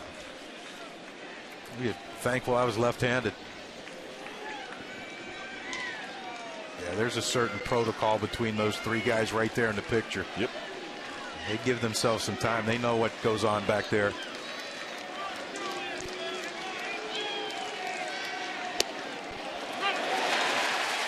Slow curve, 0-2. It's a hanger. It's up there when you throw hard, and made it down just to the top of it. That's when John's up here rolling his eyes going, oh, I want to hit that one. Might be the best one to hit. Might be the only one to hit if he throws a good pitch here.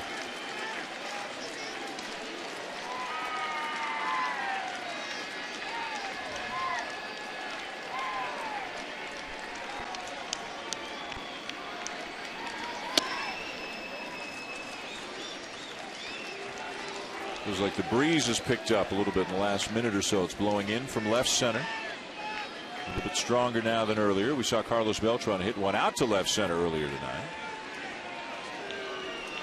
Tie game, 10th inning. Great American Ballpark.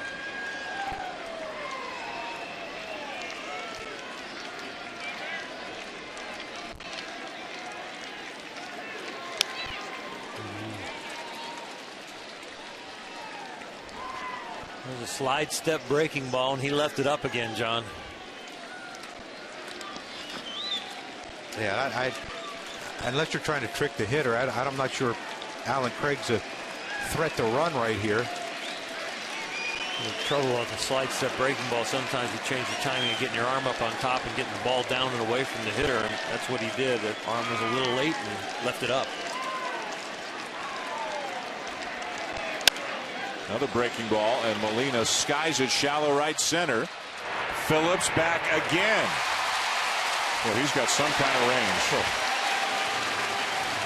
I mean, the Reds are playing no doubles defense, so the outfielders are playing exceptionally deep, trying to keep the ball in front of them, so Craig can't score on a double. And I mean, you look at, there's another hanging break ball. You see the little bit of hesitation, the hitch by Molina that he couldn't get through that. But look at how far Phillips goes, and to be able to turn and get underneath it.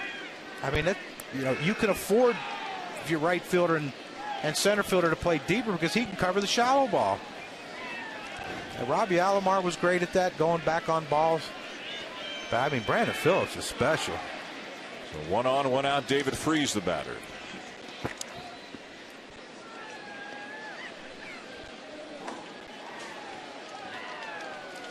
Gets another chance at 10th inning to try to extend this hitting streak. Yep, 0 for 4 tonight.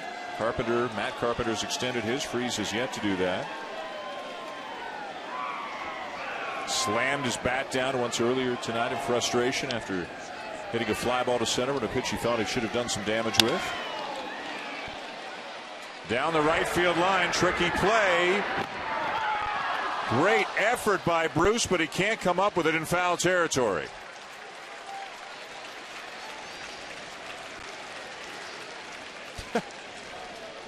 You had a chance. He wanted the ball from Bruce. He had a chance to catch it. He missed it.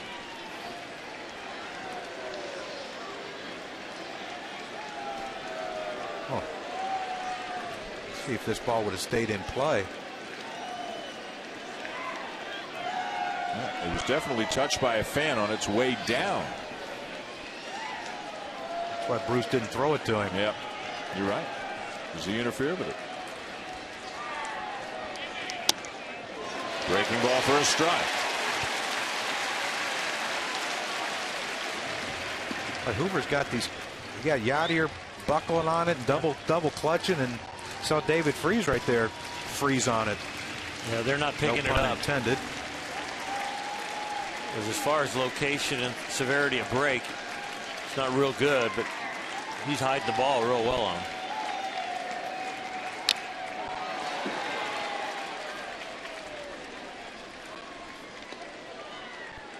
Sports Center comes your way at the conclusion of our ball game. We're on the top of the 10th inning right now here in Cincinnati in a 4-4 tie. Sports Center will get you caught up on Miami's win over San Antonio in Game 2 of the NBA Finals. And the Sunday conversation is with Tiger Woods.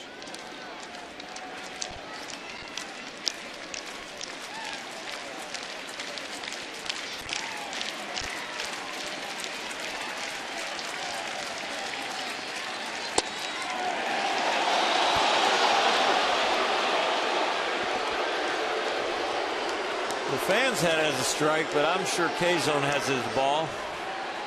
Hannigan gets out there low and away. He hits the glove, and the glove's just off the edge of the plate. And that's all the fans can see. They can see the ball hit the glove where he has it. The problem is his glove was outside the zone. Good call. Base hit into right field for Freese. Another Cardinal hitter goes the other way, and Freese extends his hitting streak to 19 as he pushes Craig to second. Like Hoover fooled him with the breaking ball. It looked like David Freese. He had him off balance the whole at bat, and then he throws another fastball out over the plate, basically the same pitch as the pitch before. And you see it. There's no I'm trying to pull it. I'm trying to be a hero, hit the big 2-run homer, put us ahead. I'm going to hit a base hit the other way. I'm going to hit the ball the other way. If I find a hole, I find a hole. But I'm going to advance the runner, and that's what he did. And now with Descalso and Jay, who's had 3 hits, Jay having 3 hits, they might get a chance here to. Jay might get a chance to drive in a run if Descalso doesn't. Descalso 0 for 4.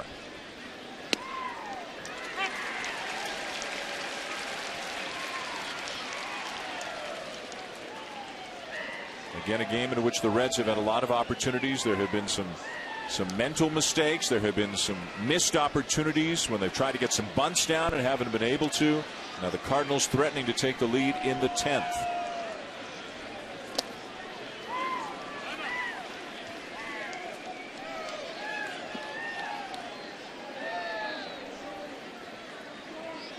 So tonight the Cardinals have not done what they have done so well over the course of the season, hit with runners in scoring position, just 2 for 10 tonight. But still a ridiculous 336 as a team on the season. That's how you can be 12th in the league in home runs and 1st in the league in runs per game. Ooh. They might not be as successful as they have been all year, but their approach hasn't changed, and that's what gives you a lot of confidence that they're going to be there for a long time putting up those kind of numbers. There's John Mabry, the batting coach for the Cardinals, and a guy, Crucky, I mean, he was happy to hit the ball up the middle, take it the other way. Yep. And Mike Aldretti's there too. He was the same kind of hitter. 2 on, 1 out. Breaking ball, swing and a miss, 2-2.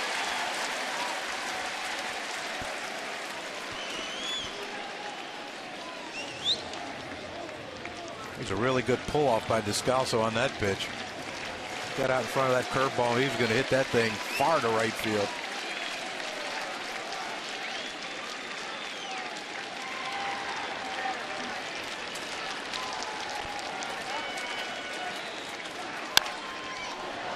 Fly ball to left. Carrying and off the wall.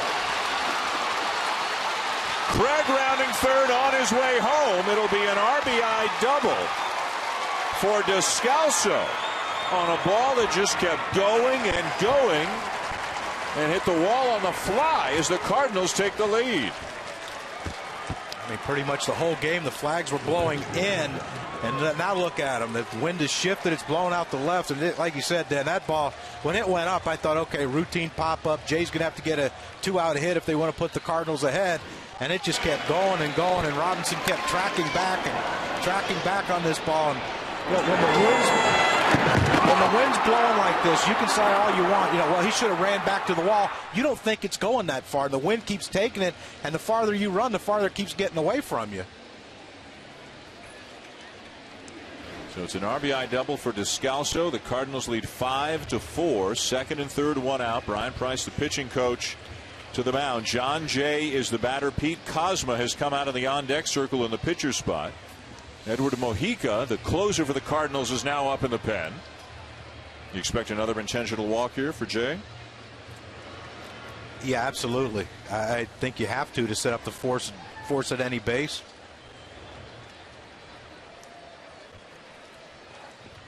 I mean, Jay's hit the ball pretty well today. Hey. 3 for 3 plus the intentional walk. And now they are going to put him on again.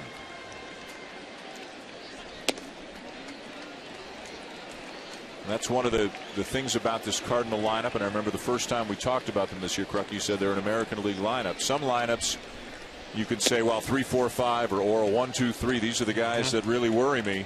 It's kind of 1 through 8 with this Cardinal lineup. Yeah, Matt Carpenter up at the top now has the 18-game hitting streak, and David Freese there down near the bottom has his 19-game hitting streak, and then in between there you got Beltran, Holiday, Craig, Molina, and now Descalso just comes up with a big hit, and he's after Freese, and now you get John Jay. You know, and he's hot right now, 3 hits tonight, so it's just continuous. And here's Kozma, the regular shortstop, just getting a night off tonight. Descalso's in for him. Descalso coming up with a big hit tonight, and now Kozma batting for Rosenthal.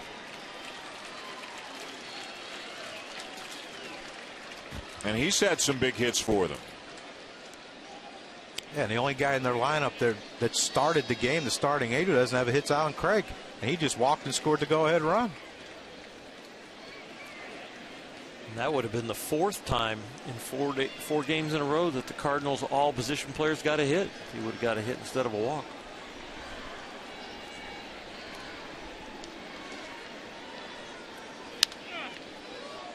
Up there hacking 0-1.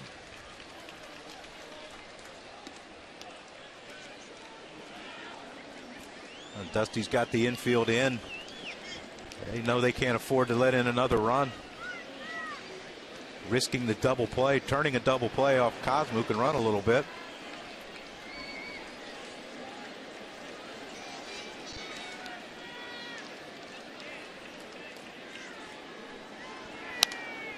Fouled back again, 0-2. Activity now in the Reds' pen. Left-hander Manny Parra is up. Left-hand hitting Matt Carpenter's on deck for the Cardinals. Parra, though, just got up. He's only thrown about 3 or 4 pitches. They go breaking ball here. They better get in the dirt with that wind blowing out the left. Hard fastball high and away. Keep the ball to left field.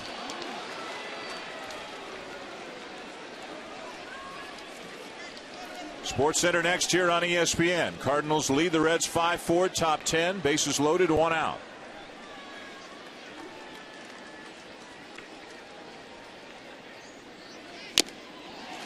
And Cosmo strikes out, 2 down.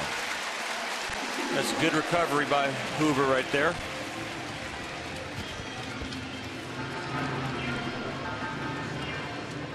Hoover gives up a disappointing double to Descalso. Really wind blown and could have been out of the inning, but he comes right back and executes 4 or 5 really good pitches and gets a key strikeout to keep this game close. And now Hoover will face Carpenter.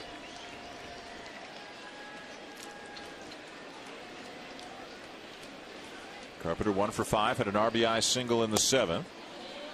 So either Dusty has Parra up just in case the inning gets out of hand, or he didn't get loose in time to come in here and face the left-hand hitting Carpenter.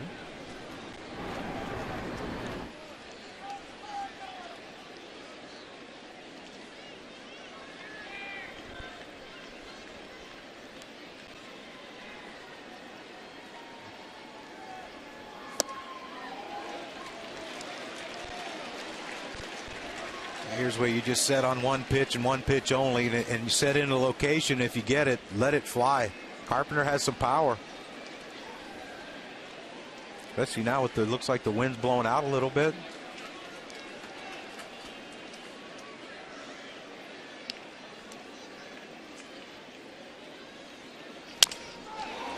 Broken bat, base hit left field, and 2 runs will score.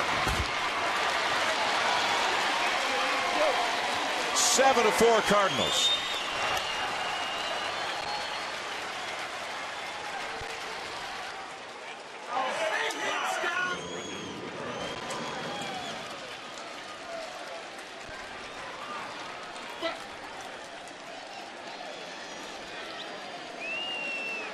An up fastball that he jam shot, got the hit. Manufactured inning for the Cardinals. He just didn't give in any counts. 2 strike hits, busted bat hits.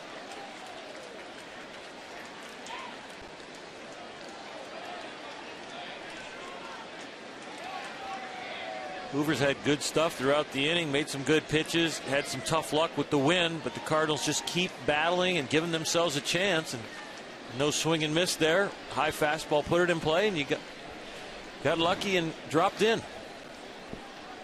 A 3-run 10th inning for the Cardinals. 2 on, 2 outs for Carlos Beltran. You know, the Reds really throughout the whole game have made just little tiny errors here and there, and even there in this play they should be out of this inning. Robinson got that ball and kind of treated it like a rundown in left field. He should have gunned the ball to second immediately, and they'd have been out of the inning. They'd have got John Jay, who kind of overran second base and got caught in between. And you wonder, they have a lefty warming up, but like Dan said, he only threw about 3 or 4 or 5 pitches when Carpenter stepped up to the plate, so he didn't get enough time to warm up. You wonder if that matchup would have been more in the Reds' favor.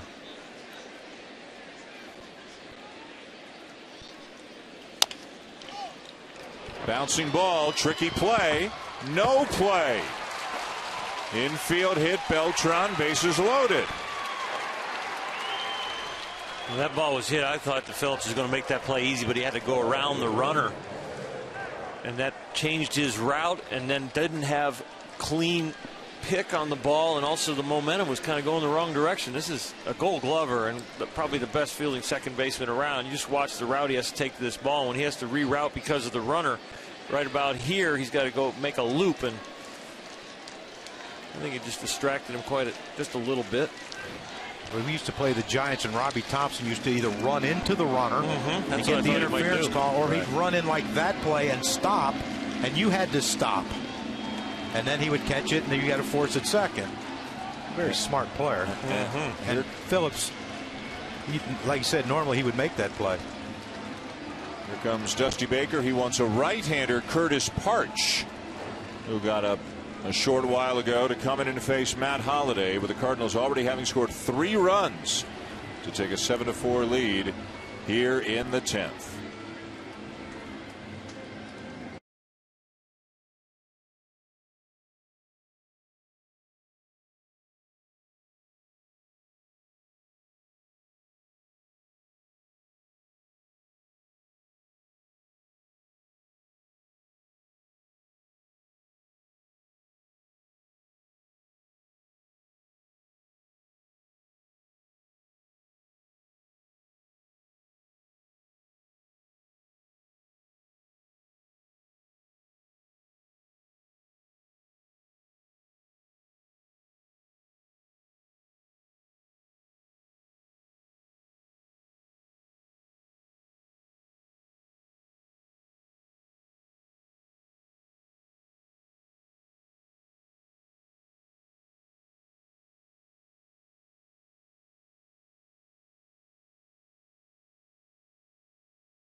Close our ball game tonight, including a recap of Game 2 as the Heat even up the series with the Spurs.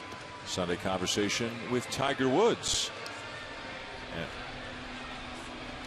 it's open week and a busy day and night in Major League Baseball.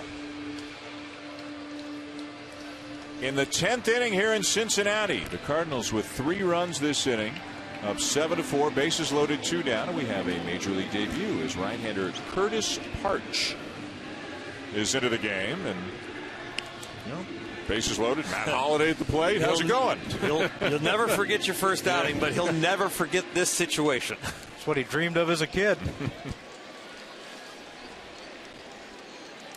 6'5", 240 out of Merced, California.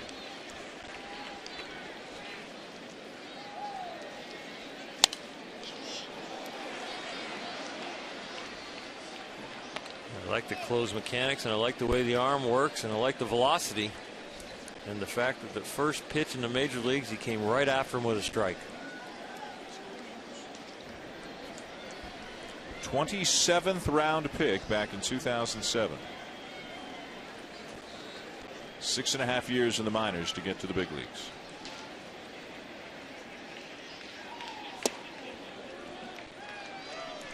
How? 27th round pick. He's big, tall, 95, throws 95. How does that 27th round? Gain their strength a little late, gain the velocity a little late, gain control a little late. 6.5 years in the minor leagues worth of late.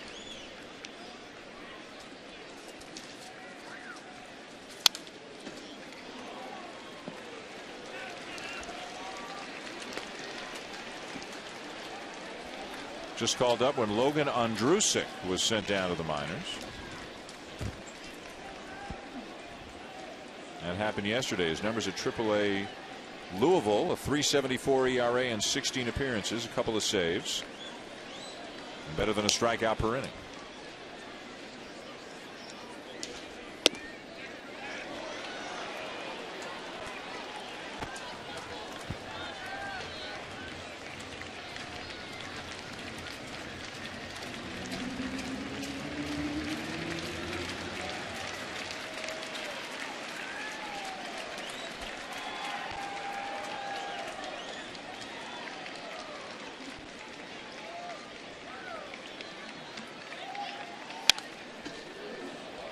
You ever seen a guy take a stretch with his back turned to the hitter?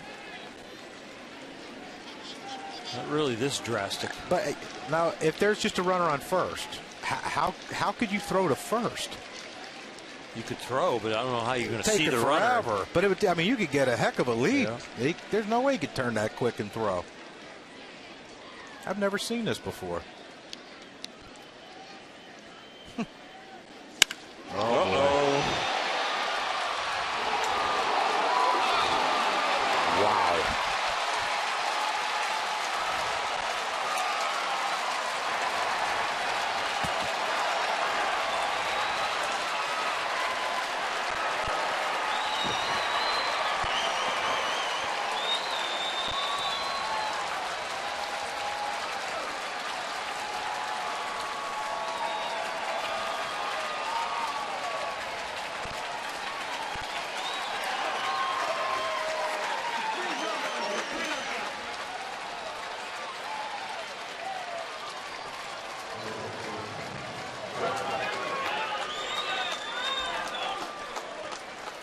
Gives up a grand slam to the first batter he ever faces in the majors.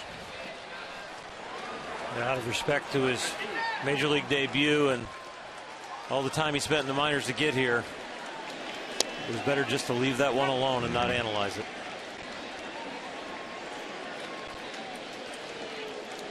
It's quite an accomplishment to get here to the big leagues, but it's quite a shock to have that happen to you.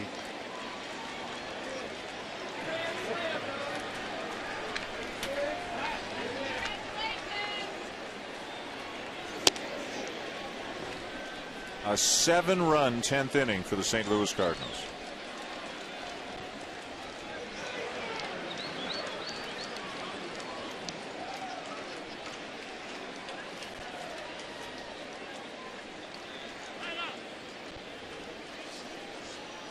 You hope Curtis on the mound has a long, prosperous career, and that'll be one that he says, I gave it up to him, and it was a no-doubter, and it wasn't some guy who only hits 5 home runs a year. Yeah, that one wasn't windblown. Estimated at 464 feet. 5th career grand slam for Matt Holliday. Did they factor in the apex? Because that one wasn't at its apex yet when it hit the seat up there in the second deck. They still had a little rise to that one.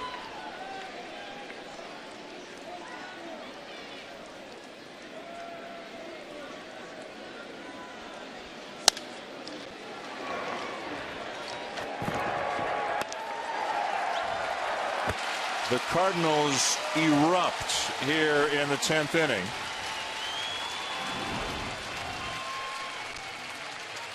It was Daniel Descalso who got it started with the opposite field double off the wall and left. They gave the Cardinals a 1-run lead. Broken to bat, base hit by Matt Carpenter made it 7-4. And then the exclamation point from Matt Holliday. 11-4 going bottom 10.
They've got their rally caps on here for the bottom of the 10th inning, but the Cardinals explode for 7 in the top half of the inning.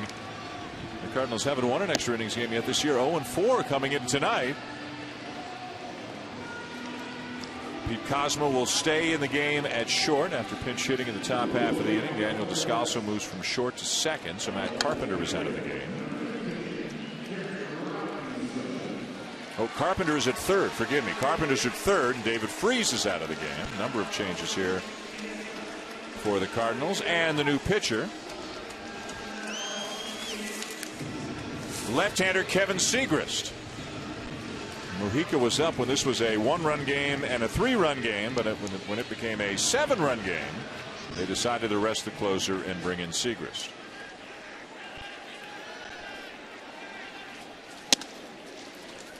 A lot of defensive changes for a 7-run lead.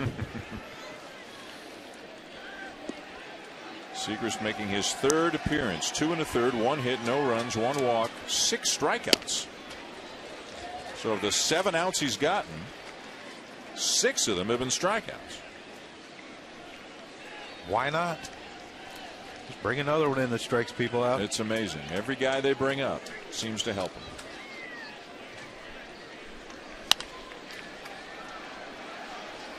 Boy, this is if you're Dusty Baker, this is a tough one to deal with. They had their chances. Yeah. They couldn't execute bunts. They had base running mistake. I wouldn't be surprised this one where the skipper had a meeting with the guys.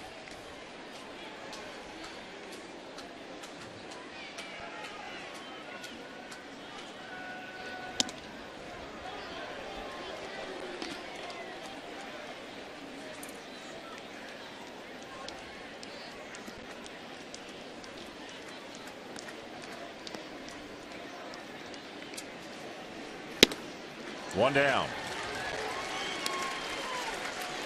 In a big game, too, of course, these two teams battling in the National League Central. Cincinnati, when it would have been a 2-game deficit, now it's going to be a 4-game deficit.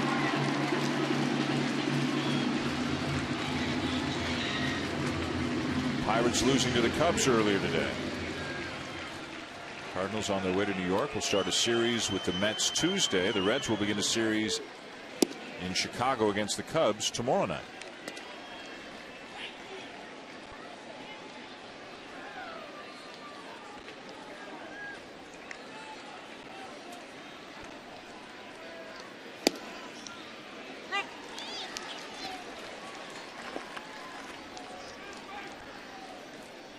Red Sox and Rays tomorrow night. Monday Night Baseball on ESPN. Wednesday night, Indians and Rangers. Sports Center next here tonight. And a week from tonight, the Giants and the Braves here on Sunday Night Baseball.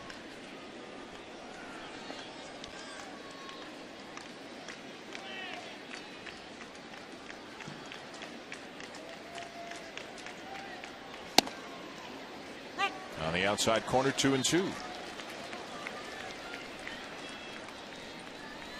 Started off tonight with Lance Lynn, gave up 4 runs in 6 innings. Bronson Arroyo gave up 2 runs in 6 innings. And Votto is gone, 2 down. Tonight's Chevrolet player of the game is the guy who really blew it open in the 10th inning. Matt Holliday with his 5th career grand slam, 464 feet to left center. Before the game, he was gracious enough to do an interview with Buster. Talked about their approach with runners in scoring position, that they don't try and pull. Well, he got out in front of that one. If they have an exception to the rule, it's this guy. Carlos Beltran and him. 2 down. Here's Brandon Phillips.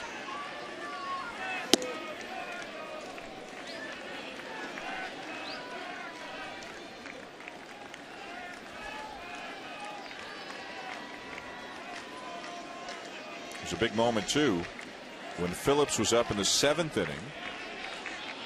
Tie game. 2 men on, 1 out. First pitch he saw from Seth Maness grounded into a double play. Then Rosenthal shut him down in the 8th and 9th. Cardinal bullpen's part of the story here tonight as well, out pitching the Reds bullpen.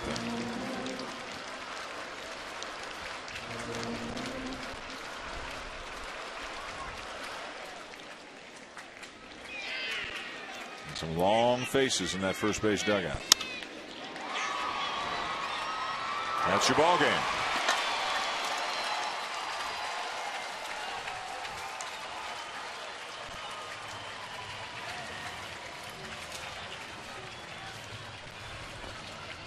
An 11-4 win for the St. Louis Cardinals, and boy, they just find a way to get it done. They got the base hits when they needed. The bullpen did its job. They just kind of out-executed the Reds at times tonight. They sure did, and you really, the Reds will look back and see the disappointment in the little things that they didn't do and gave the Cardinals second chances and third chances, and the Cardinals capitalized finally. Yeah, you don't win extra inning games unless your bullpen, and when you're behind in the game early, it's like the Cardinals were, unless your bullpen's exceptional, and they were exceptional tonight. So the Cardinals' lead over the Reds and the Pirates is now 4 games after this 11-4 win in 10 innings. And Mike Matheny, who doesn't smile often during a game, allowing himself to smile a little bit as they celebrate a big win here tonight in Cincinnati. Again, the final in 10 innings, the Cardinals 11 and the Reds 4. Major League Baseball action continues here on ESPN tomorrow night at 7 Eastern as the Red Sox take on the Rays. Sports Center is next tonight here on ESPN. This has been a presentation of ESPN, the worldwide leader in sports. The Cardinals pick up their first extra inning win of the year, beating Cincinnati 11-4. For Oral, Crucky, and Buster, I'm Dan Shulman saying so long from Cincinnati.